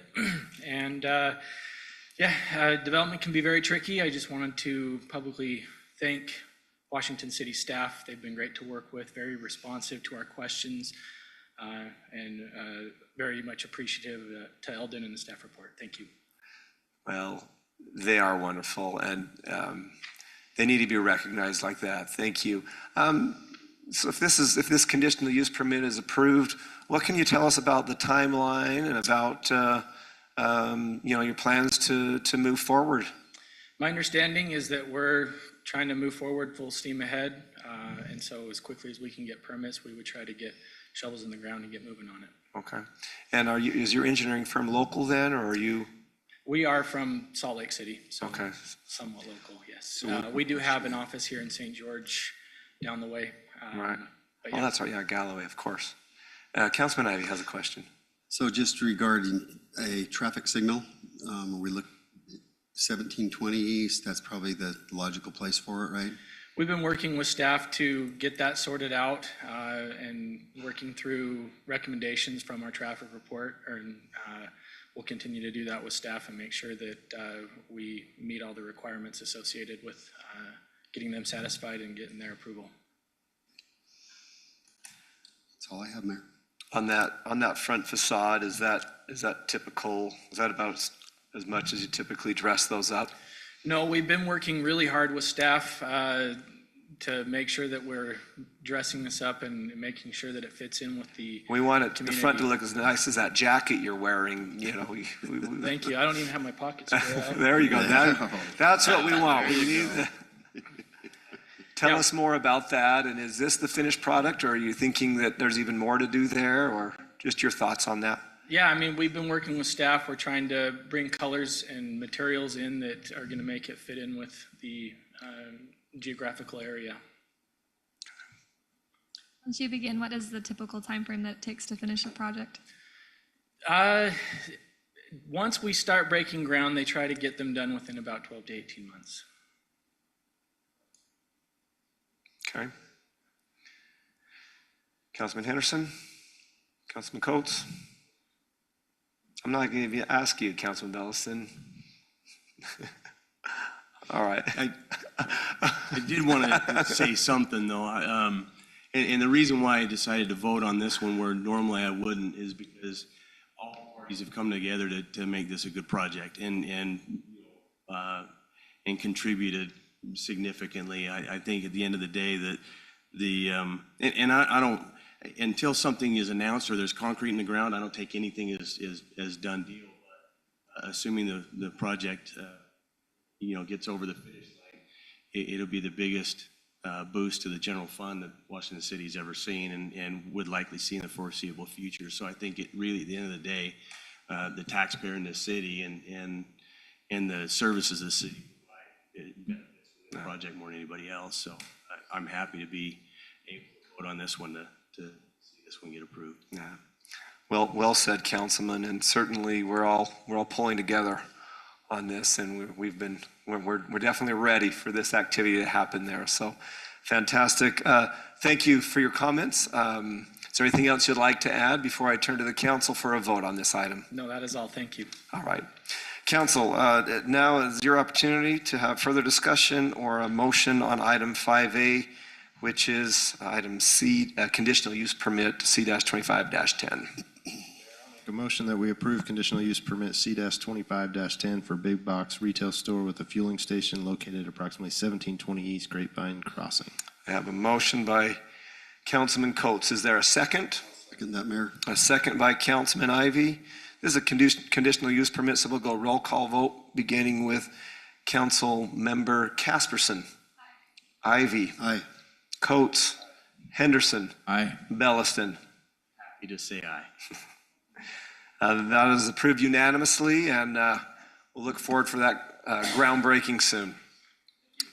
Next item of business, we have a few resolutions. Item 6A, this is consideration to approve a resolution authorizing the Fremont Solar PPA project transaction schedule under the Master Firm Power Supply Agreement with Utah Associated Municipal Power Systems and related matters. We spent about 45 minutes on this item in the workshop agenda. Power Director Rick Hansen, bring us back up to speed and answer any final questions. Again, it's for the UAMPS Fremont Solar, our participation 7.5 megawatts. Again, we had good discussion before, so. would you just maybe, for those in attendance in this meeting, would you just speak to the uniqueness of the solar with battery power and how that helps, just briefly? Yeah, the solar with battery allows us to shift some of the energy that's produced earlier in the day to later in the evening when the sun starts to go down or goes down. So it better matches our load profile. I failed to mention before, Power Board did approve it at their last meeting as well and recommended to the council approval. And it locks in a 25, a rate for 25-year contract. And it will be particularly beneficial in the hot summer months. Yes. Would you mind sharing just what we were having a conversation about earlier, just like how the cost for solar compares with other sources of power? Sure. Again, we're in other solar projects. They're typically about in the 4.5 to 5 cents a kilowatt hour. This one with the battery is about 7 cents. Our other, like natural gas, will be range from like 6.5 cents to 8 cents, depending on how it's operated. So it fits in line with other resources and has that. If it wasn't for the battery, we wouldn't have brought it forward. Yeah. So. Thank you. Good question. Any additional questions or comments for Power Director? Yeah, I just have a comment. I appreciate the Power Board, and they do their due diligence really well. It's not like they took a couple weeks to process this with it being new, with having the battery option. We haven't done any of those before, so I appreciate Rick and the Power Board for going through that and taking the time needed on their end to make sure it was right before it got to the council. So, and with that said, I'm ready to make a motion if there's no other conversation. Certainly, and we appreciate your service there and would concur. Go ahead, Councilman Coates, if everyone's ready. I'll make a motion we approve item 6A, approve a resolution authorizing for the Fremont Solar PPA project transaction schedule under the Master Firm Power Supply Agreement. I have a motion by Councilman Coates, a second by Councilwoman Casperson. We'll go roll call, beginning with Councilmember Ivy. Aye. Coates. Aye. Henderson. Aye. Casperson. And that is approved 4-0. Thank you.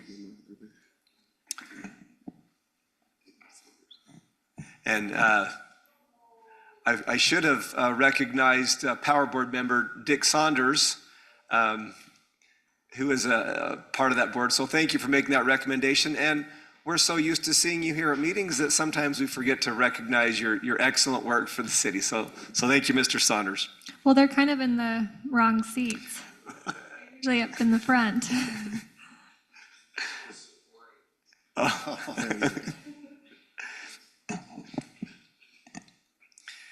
Item 6B, this is consideration to approve a resolution for the interlocal agreement between Washington County, Utah and Washington City, Utah for funding to assist in the construction of the Buena Vista Trail Phase 1. Assistant Leisure Services Director Paul Walker will present to you on this item. Mr. Walker. Okay, thank you, Mayor and Council. Earlier this year, we were awarded a grant from the Washington County Tax Advisory Board for $300,000 to go towards 0.7 miles of trail. This exhibit we have up here shows the area. This is along the north side of Buena Vista.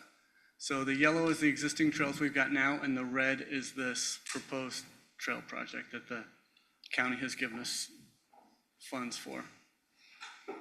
It's part of a trail project in our master plan. There's 2 phases we're asking for this funds for this first phase. This will connect the neighborhoods and commercial and tie into the existing trails in the Grapevine to the Grapevine Trailhead.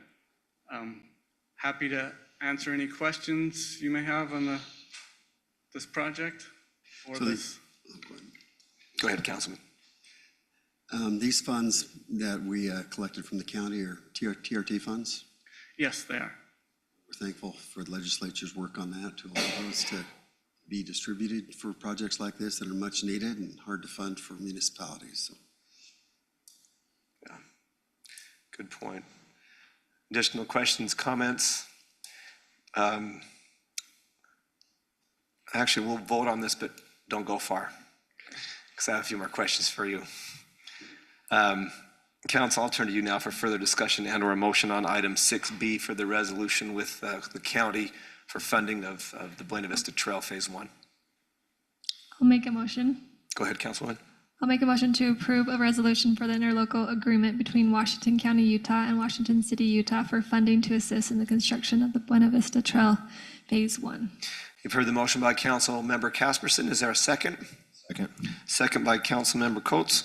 We'll go roll call vote on this, beginning with Council Member Coates. Aye. Henderson. Aye. Belliston. Aye. Casperson. Aye. Ivy. That is approved unanimously, 5-0. Now, Mr. Walker, we're making some progress down on the historic Canal Trail. We are. Today was a great day on the Canal Trail.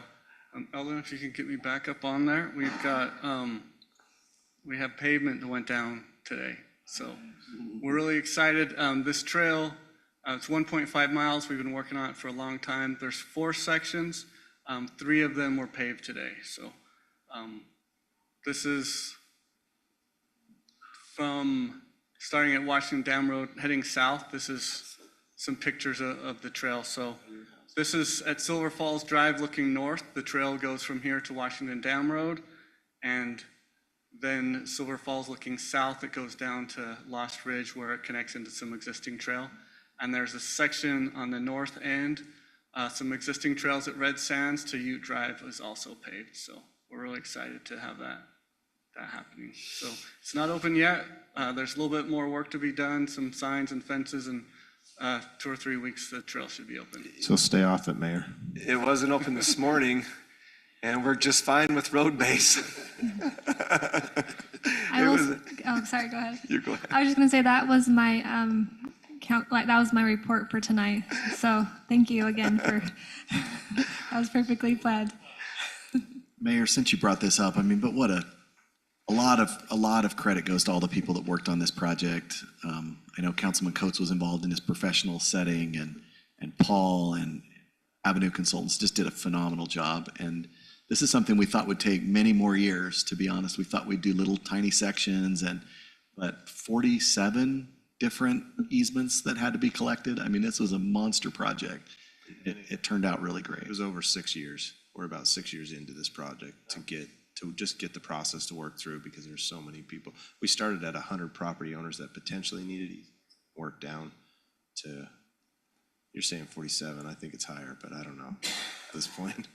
We'll go higher. What to me was remarkable is just, we've had this on our radar for so long, but I remember Councilman Coates and I driving back from some meetings up north about a year ago and just talking about this and the acceleration, with all hands on deck to acquire, with compensation for those easements to the property owners and to make this happen.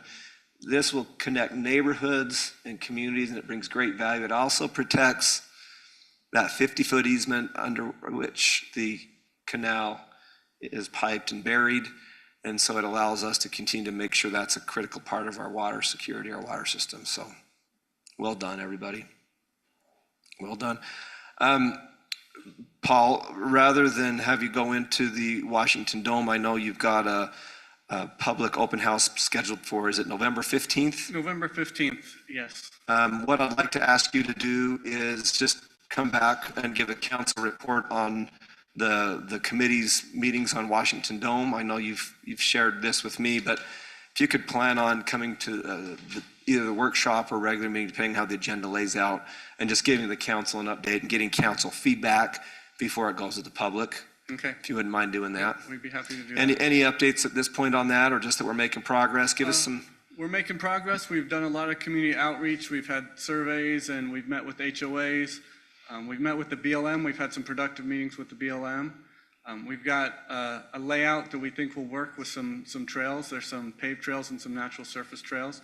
So we're getting feedback now on the trail layouts we've got now. So we'll take that feedback and maybe tweak it a little bit more, but we're really happy to have this progressing. Wonderful. And then as we get closer to that November 12th, if you can get this or whatever updated in the council packet so they can have a chance to prep and be ready for that discussion. Yep.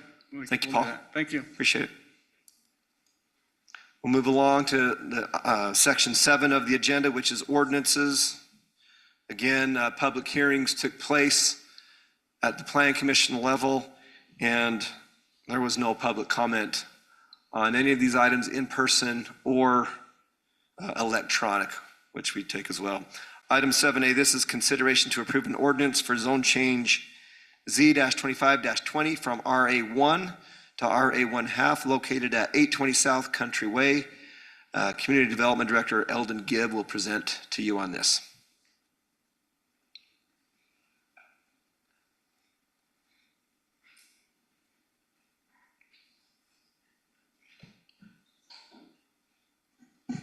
Thank you, council. This particular location here, Dave can help me out and get this exhibit pulled up. My screen froze. Has a general plan land use designation of estate, which allows for the RA 1/2 acre lot size. The surrounding zoning to this parcel is open space to the north and west and RA1 to the east and south. The RA half request is for the purpose of developing the land into a residential development with a minimum lot size of 1/2 acre. Be approximately 4 to 6 lots in this, depending on how it lays out. Recognizes the general plan supports this zone change application with development of the land being required to meet public utility service requirements. The Commission reviewed this request on October 15th and unanimously recommended approval as outlined above and based on the following findings as stated in staff report. And I'm happy to answer any clarifying questions you may have at this time. Council, questions for staff? And what's the plan for access? I mean, right now it's for one residential, but if we break it up, what's the plan for access? From what I've gathered, they propose access freeway and then to the west for future development.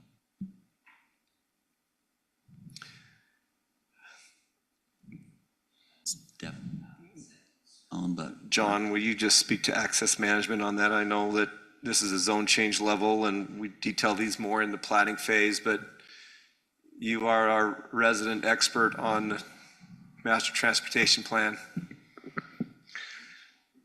Thanks, Mayor. Yeah, this parcel's been, and parcels lying in back behind and stuff have been kind of a tricky one. This kind of began back when Mike was Public Works Director and stuff. And with this parcel and the other ones back, the primary access has always been planned to be the access easement that comes off of Washington Dam Road. It's just simply an access easement at this point in time back in there. Mike's determination was that anything coming off of Country Way that we would look at as possibly granting into there would only be as a secondary access point, and only if it helped to open up the entire properties back there as a true roadway back in there and stuff. It was not ever meant to be a primary access, and not as a primary access into something that would dead end or just go into a couple of lots. So that's always been kind of the determination when anybody has come in looking at this property. It's kind of been our philosophy in that. With that and with access point coming in off of Country Way, I mean, we do have the median in there, so it's kind of designed as a right in, right out only at this point in time. There's some great issues and stuff there, so those were why we would, only looked at it as a consideration as a potential secondary access that also opened up the entire area. So what's and you can tell me I'm too early, but like, this is lower than the sewer line, so I'm worried about the sewer, don't know how that's gonna get sewered. I guess you don't know those answers yet. Yeah, it's been some of the why this parcel back there hasn't really gone anywhere after people have looked at it is, yes, it's definitely, once you get any further, closer to the river, you're definitely looking at having to pump sewer, stuff like that. The costs are definitely going to be, things that they're gonna have to look at. It's a difficult piece of property to develop back there. Okay. I don't have concerns with changing the zone, but there would be concerns when they bring back a plan with access, sewer, how we handle all that. I don't really love the idea of adding another access on Country Way, because probably should have never allowed any of those houses on there already, because the type of road it is, it's a big road. So. Well, and I appreciate appreciate you, John. Thank you. Yeah. Stay close by. I appreciate Councilman Coates's comments. I mean, I think he's spot on with, you know, you can apply for zoning that's consistent with your general plan, but there are other hurdles that would, so just the reality that there would be other hurdles to be met in terms of access and utility, just so the applicant is clear on that. Is the applicant or the applicant's representative here? Come on forward and any further questions for staff before we talk to the applicant? If you just state your name and then. Gavin Johnson. Gavin Johnson, and then council, anything you'd like to say to the council on this, and then any questions for the applicant? I don't have any questions. You heard what I had to say. I mean, there's challenges and I don't know. Yeah. I don't have enough information to make, these are just things I know that there's challenges to develop. The sewer line's on the south there and it's higher than your property. Yeah, So, and when we talked to staff, they talked about tying into the sewer on Country Way.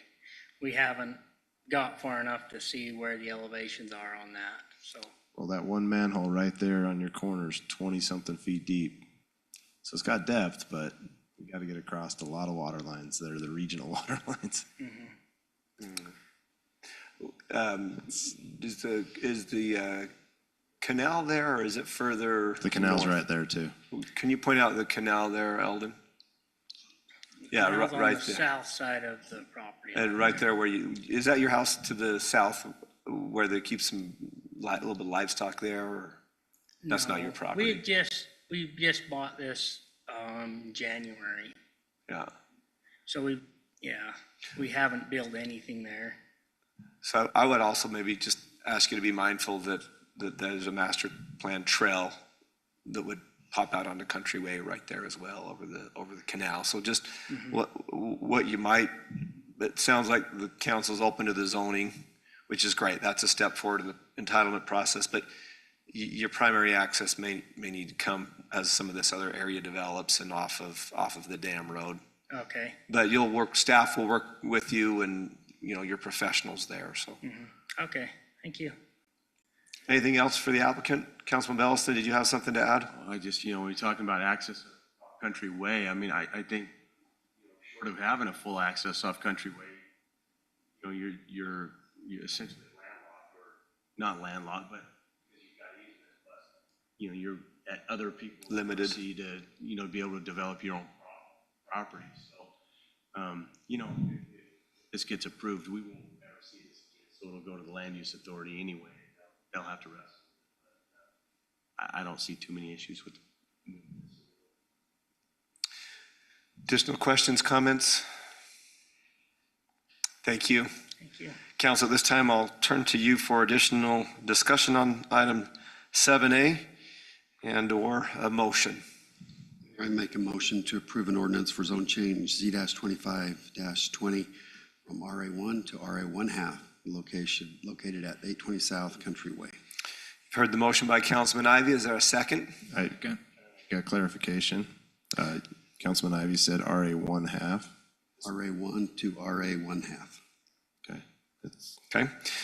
Thank you. So the motion is to change the zoning from RA1 to RA1/2. Did I hear a second? Second by Councilman Henderson. We'll go roll call, beginning with Councilmember Henderson. Aye. Belliston. Aye. Casperson. Ivy. Aye. And Coates. Aye.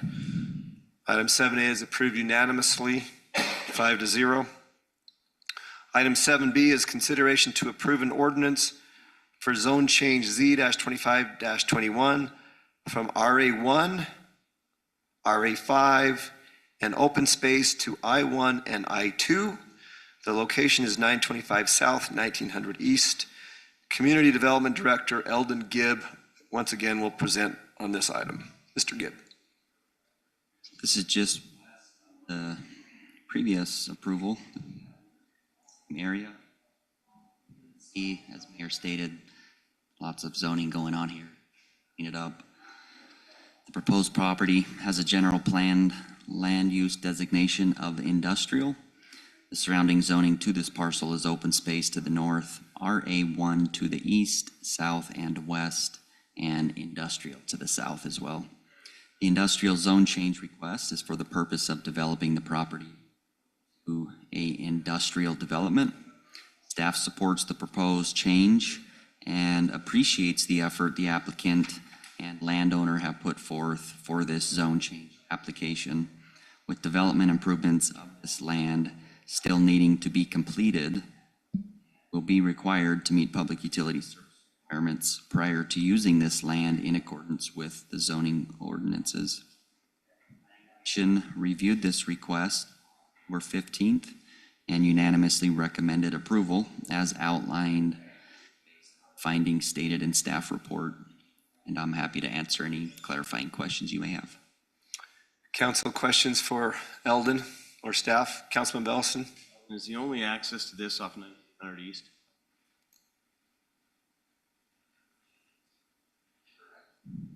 It is off of 1900 East. It has the old canal road too, kind of. No, I know the canal goes along there, but I don't know if they're allowed to, I guess, build a road over it for their access. I don't think they are. They already are there. Huh? They currently, right now, they drive over the canal. There's an old bridge there that they use. It's one of those old concrete ones before they filled it in. Okay. Build a road down the frontage. But it's still all. It's all coming up. I think sometime, especially if this goes in, it might get closer. That 1900 intersection on Washington Road can get interesting if you've been down there much. I just know that. Can you define interesting? Right there is gonna. I'm just gonna cause some problems. Good comments. Additional questions or comments on this zone change request? Does the applicant have anything to add to this? Or would any of the council members like to speak to the applicant? Applicant's representative, you know the routine, state your name. Jeff Thomas with American Consulting and Engineering. We're the engineering firm helping the client on this project. Nothing to add, just thank you for your time. Thank you to staff for their help in this process. That's a good engineer right there. Council, any questions? Are they gonna add any more use to it, or, because I know it's already being used in an industrial way? I'm not entirely clear on what their future plans are for it, except to bring it into the zone, and then we'll work from there with the city and with the clients. Good question.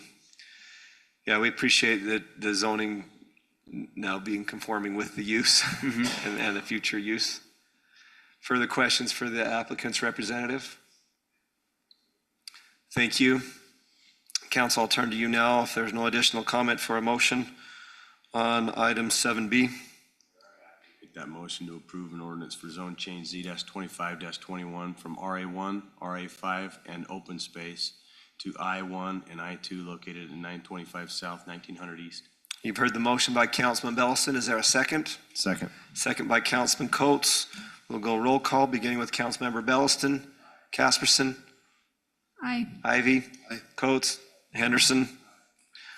That is approved unanimously. Item 7C is consideration to approve an ordinance amending Washington City Code Title 9, Chapter 7, Section 2A, Use Regulations of Washington City Agricultural A Zone.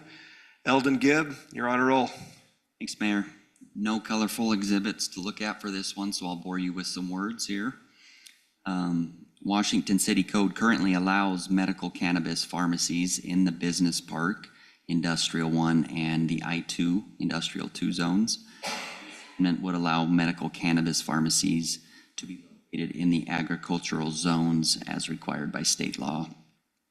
The purpose of the code amendment is to stay in compliance with Utah State Code 4-41A-1105, which states, and I'll quote here, the operation of a medical cannabis pharmacy shall be a permitted use in any zone, overlay, or district within the municipality or county except for a primary residential zone. So in essence, we're just asking to amend our code to comply with state law. Oh, you're fine. Washington City staff is proposing to add the following verbiage to the uses found in the Washington City Code 9-7-2A, which is the agricultural zone, to read as follows. And I'll quote here, medical cannabis pharmacy as defined by Utah Code 26B-4-201, Cs 33, and any amendments thereto, and as such, a medical cannabis pharmacy is licensed and regulated by the state of Utah. The Planning Commission did review this and recommended approval onto City Council. That concludes staff report. I'm happy to answer any questions. Thank you, Eldon. Councilman Bellison. So you said there that for state code, you have to allow it in any zone other than residential, right? So do we already allow it in C1, C2, C3? I know we had it in industrial. Correct, yes, we do not. That's the next item on the agenda, is to allow it into the AP. The next item says AP zone, but I just Correct. have to amend the C zones as well. That's what I'm asking. Yeah, great question. The way the code reads is anything in the AP is allowed in the C1, C2, or C3, so it would be pulled up into those zones. Okay. Councilman Ivy. So Mayor, this last legislative session, there was 4 bills, 3 from the House and 1 from the Senate, that they kind of compiled together. And I think there's some relevant information here, Mayor, if you don't mind me sharing. Go ahead. As Eldon said, municipalities may not prohibit the establishment of medical cannabis facilities, but they may impose additional regulations consistent with state law. Right now, it's not allowed within 1,000 feet of community locations like schools, churches, et cetera, or within 600 feet of a residential area unless the municipality permits it. And then some of the changes this year, this year's legislation changed is there's a lot more education. It updated the fees. You might find it interesting that that there's fees, but there's not tax, but there are fees on it. Patient cards are required, the way to transport it, registering for it. Some information that needs to be provided now is product information like dosage, side effects, safe storage, and if women are pregnant, then some of the side effects there and information. Also, one of the bills also improved privacy. Smoking cannabis is prohibited in this bill. Medical cannabis products are exempt from tax, but there is a transaction fee with every purchase that's about $1.50. And then if you wanted to apply for this, patients would submit applications to the Department of Health, and there are qualifying conditions for it. And then the Compassionate Use Board can allow children under 18 to use it if parent or guardian will get a guardian license to go along with that. So just some information of this being approved. I thought that was interesting. This last year, there was a lot of back and forth and trying to find, they recognize that there's a good purpose for it, but they want to make sure it's regulated and so that it stays in the right hands. But Appreciate that update, Councilman. It's good information. I think one thing to, I'm not really, I'm in support of changing the code. I'm not necessarily in support of dispensaries, but I didn't build the current dispensary, but I built the building the current dispensary is in. So, and if you didn't know that it was a dispensary, when you drove past, you wouldn't know it was there. They have rules on, use on grounds and, different things like that. So, I don't know. It's just kind of an unfortunate sign of the times that things are kind of going that way, but they have a fairly clean facility over there. Another state mandate on us. Council, I'll turn to you for a motion on item 7C. Mayor, I'll make that motion that we approve an ordinance amending Washington City Code Title 9, Chapter 7, Section 2A, Use Regulations of Washington City Agricultural Zone. I have a motion by Councilman Belliston. If I might, before the vote, just It was a representative of the Utah state government that reached out and inquired as to why our city hadn't yet come into compliance. And so that's when Eldon and I set out into compliance. Did you say when you're passing so many bills, how are we supposed to keep up with everything? We just sent them Councilman Ivy's business card. He's our liaison. We didn't do that. When we read it, we became aware that it had been a couple years since that requirement was passed and decided it was time to just get something in front of the council to consider. Well, thank you, Thad. Appreciate all the hard work you do, and thanks for that additional insight into what prompted this change. There is a motion on the table by Councilman Bellison. Is there a second? I'll second that, Mayor. Second by Councilman Ivy. We'll go roll call. Did we begin with you already, Councilman Bellison? Are we back? Yeah. Let's go back the other way. Councilmember Belliston? Henderson? Aye. Coates? Ivy? Aye. Casperson? That is approved unanimously, 5-0. Item 7D is consideration to approve an ordinance amending Washington City Code Title 9, Chapter 9, Section 2A, Use Regulations of Washington City Administrative and Professional Zone. Eldon Gibb.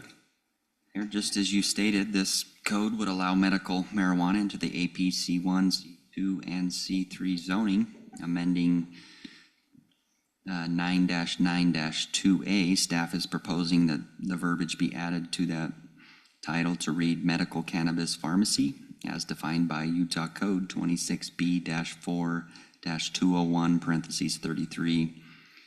Any amendments thereto, and as such, a medical cannabis pharmacy is licensed and regulated by the state of Utah.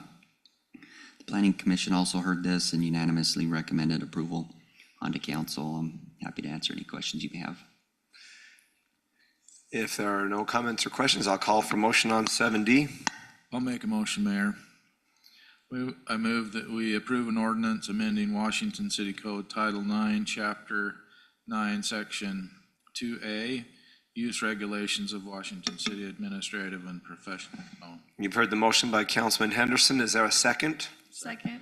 Second by Councilwoman Casperson. We'll go roll call, beginning with Councilmember Henderson. Coates. Aye. Ivy. Aye. Casperson. Belliston.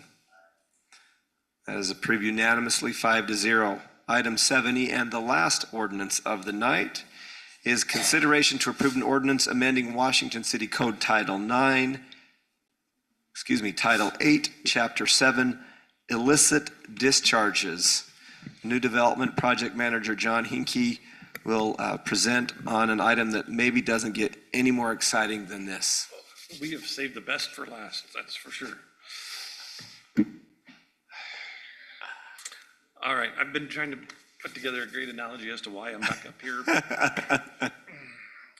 It's football season, and after further review, the replay officials in Salt Lake have decided that we need to add something into our ordinance. So what we have here is the state has asked us to add 4 more items to the allowable discharges for illicit discharge.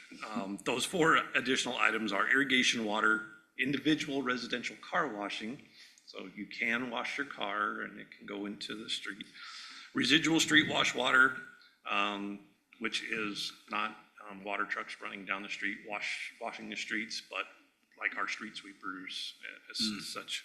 And then dechlorinated water reservoir discharges. So the state has asked us to add that to our ordinance as we are wrapping up items in our stormwater audit. And so if you have any questions, I'm happy to answer them. Is it clear as storm drain water or? Councilman Henderson? With much enthusiasm, I'll make a motion. I have a change. Okay. I've asked John to bold the exceptions because the funny joke is I was losing my mind because I thought they were making us not wash our cars. Yes, Craig. Well, I misread it, and I always like to call myself out. I heard. I misread it, and I let Jeremy know. Did you take a phone call from the councilman earlier? No, it went through the manager. To Jeremy. The manager reached out real quick, and I was like, oh, yeah. So, and I apologize. I just feel like they keep stretching and stretching and stretching what the state is doing. And I was afraid they were to that level already, so it made me nervous. So I know you're doing a good job, John. I apologize. But Give it some time. that's what I'm afraid of. No, I appreciate the feedback and the council's support, so thank you. All right, You will note that you can't dump your water bottle in there yet. For it to be on the list of things you can't do. On that. Soon they're gonna say I can't step on my own grass because it might have mud on it or something. I don't know anymore. let's get that motion on the table, Councilman Henderson. Mayor, I make a motion that we approve an ordinance amending Washington City Code Title 8, Chapter 7, illicit discharges. I have a motion to approve by Councilman Henderson. Is there a second? Aye. Second. Got a second by Councilman Belliston. We'll go roll call, beginning with Councilmember Coates. Ivy. Aye. Casperson. You seem to be thinking about We're all that, plugging huh? our nose on this state overreach. Aye. Belliston. Henderson. And 5 unenthusiastic aye votes make that yet unanimous approval. We'll move on to the next section of the agenda, item 8, a report of officers from assigned committees. And Council Member Casperson, I'm really sorry that we kind of stole your thunder earlier. Would you No. like to start tonight? Well, I think he does a fantastic job at sharing my reports from my committees. I think he actually does better than I could do. So I always appreciate the pictures and him being willing to share. Should we call him back up? Is there anything else we need from Paul? Should we, Paul? No, you don't have to. I think he did good. I will share, though, that remember I told you that we went and visited the police station with the class that I'm teaching? All the kids are from Washington City. And so we also had to go visit the fire station. And so we held, the fire chief made the kids hold a vote to which place they liked better. And so it was a tie. The kids, some said that they liked both, but there was kids that, had definite, some like police and some like.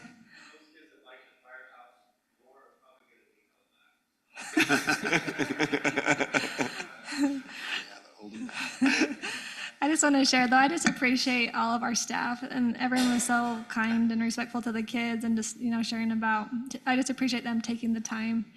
Both places we were treated so good, and the kids just loved it and thought it was the coolest thing. And I think it's just awesome to be part of, let our, our kids who live here get to see, some of the things that those who work here do. Have you thought about sending them with the streets department, with the, John, I mean, you think police and fire are exciting. Okay, we'll be coming next. Jeremy has offered, but, yeah. He has offered, but I asked him if they want to, and they're like. We'll go with Councilmember Ivy next. Mayor, a couple of things that the 2 main items pertain to DTEC and COG that we had just yesterday. There was a lot of discussion in our meeting regarding SB 310, which is the transportation utility fee amendment that Senator Bramall brought forward. And there was a lot of good discussion about how this can help save money for municipalities and counties in utilizing this, because what you try to do here, the overall idea is that you implement this fee that pays direct amount. It all goes to whatever the big project is. And so you don't bond for it, you don't pay interest on it, and it just gets it paid off kind of at the point of, rather than interest and all those things. It was a good, interesting conversation. One of our other cities has already implemented it. They had some good feedback. But the point is that they avoid bonding and interest and things like that, but it saves taxpayers money. But what was really interesting about it is that everyone stressed the importance of putting the right message out to the citizenry, so that they understand what it is. It's not an additional tax or anything. What it is, they pay for it either through other means, but it makes it so it's just they pay a lot less. And there was some pretty strong numbers as to how much money would be saved, but we'll have that discussion going forward. I just wanted you to be aware of it. That was transportation utility fee, and we can talk about it offline if anybody would like to talk about it some more. But the other item is on INCOG. The Washington City requested funding for the George Washington Boulevard corridor to complete a road dedication plat and acquire no access agreements with the owners, the ramps of the Southern Parkway. And the board agreed to that money in the amount of $100,000, and we agreed that we would not go over that amount, and if we had money that was not spent, then we would deobligate it back to the COG fund. And really good meeting. You know, we're well represented. I had a great conversation with Blake and his staff, and it's great to be able to work with good people that are dedicated and want the best for our citizens and save money and things like that. But the last thing I'd mention, Mayor, is that last night as I was driving home, I got a call from a resident, and they had a water line break, and they just were kind of asking for direction. And so I gave them the emergency number. They got the online people notified. And by the time I made a quick errand and headed over just to make sure that they had gotten there, there was one of our employees in the road turning the water off, and the others were over. The water box had broken on the city side and was spraying water about 20 feet in the air. But they were able to get that box pulled and get it repaired. And I was amazed to hear the comments of the neighbors that had gathered because of the bright lights. And, you know, we're just all standing there and trying to wonder what's going on. And everyone's saying that, boy, they're really efficient. They just got out. They were able to pull the box out of the ground without even tearing up their yard. And they were able to put in a new valve assembly, a new arc where you put the meter in between, and got them going again. They ran from house to house and notified the neighbors that the water would be shut off. Then they ran back afterwards and told them the water was back on. And, you know, I kind of stayed out of it, but it just was really a proud moment for me when I see these young men. And one of them was Caden. I don't remember the other man's his name, but it was really, well, they showed up in 2 different trucks. They were prepared. They parked initially right where they needed to be. They went to work. They had it fixed within probably an hour, 25 minutes. And it's just an example of what happens sometimes when we're not watching. You know, these on-call people, they get called out all times, the day and night, no matter the weather or the conditions. And just a shout out to Public Works, and we understand that our electric department, there's a lot of other departments get called out for emergencies, but we appreciate the good work. And not only in this case, what impressed me more than even their work was how professional and respectful they were, and their great mannerisms with the citizens and stuff. It was just a really good experience. So just a quick shout out for that, Mayor. Thank you, Councilman. A question for you on DTEC. Has there been, I know you served on a subcommittee in regards to trail signage. Has there been any more discussion on that or any updates there? So that was the subcommittee that I served on with the trails signage was approved, and they're looking for some funding that would not pull it from MPO funds. They're thinking that we can find that. We have another meeting in about 10 days, and we'll talk about the funding, but we're hoping to find money for that because it fits some grants that are directly aligned with being able to put up the signage that we want to put up. So, which is, if you haven't heard, the county would like to have signage on the trails that are all correlated. This doesn't one sign for St. George, one for Hurricane, another one for St. George, where the rules are kind of similar and they look the same, so people can find their ways around a little better. Okay. Thank you. Councilman Coates? Nothing to report tonight, Mayor. Councilman Henderson? I don't have anything, Mayor, thanks. Councilman Belliston? Me neither. Neither do I. We'll move on to the next section on the agenda, Section 9, City Manager Report. I'm going to report on some other things that my staff did, but I get to report on them, so that's great. Signal at 500 West Telegraph. I think everybody saw the poles are up now, so the light should be functional around November 1st. It's going to be kind of nice to see that done and the barrels moved. The water line replacement project that we've been working on, the tanks that come down from our wells and tanks up near Salente is finished. So that was a tricky project because of the timing that they had to do, make sure they did it within a certain amount of time because of our wells and our tanks and all those things. They were able to get that finished and it's now operational. And then we saw tonight, I thought it was really, really nice, the new Countryway, the old landfill road overlay will begin at the end of this month. They're again going to lay down the fabric and then 3 inches of overlay. That should extend the life of that road 7 to 10 years, but that's a road that's already beyond its useful life. So we're trying this to see if we can get a little more out of it. I think it's a Washington way to try to beg, borrow, and steal and see what we can keep running for a little while. But that, again, that was a collaboration between the county, the landfill, and Washington City. And then the last one, we want to acknowledge the donation from Star Nursery. They brought in 25 beautiful palm trees. If anybody goes down to the Wheels Park right now and looks at that, and they donated all those trees. They're 10 feet tall before they even hit the palms. So those are very expensive, pricey trees. Our original plan called for 3-foot palm trees, which I'm told they grow about a foot a year. I'm not sure mine grow that tall. So you're looking at least 10 years of growth that we were able to accelerate by that donation. And we're appreciative of Star Nursery and their support of our park. They told us they would do that years ago, and they remembered and stepped up. And I'll write a thank you letter, or have the mayor write a thank you letter in the name of the city, the mayor, the city council, and really appreciative of their partnership, and the Wheels Park's coming along. So that's my report, Mayor. Thanks. Thank you, Jeremy. I love that. Donated palm trees on a park built on donated land. That is the Washington way. We do have need to go to closed session for character or professional competence of an individual. I'll call for a motion to that respect. A motion by Councilman Bellison, a second by Councilman Coates. All in favor? Aye. That is approved 5-0. We will move into closed session.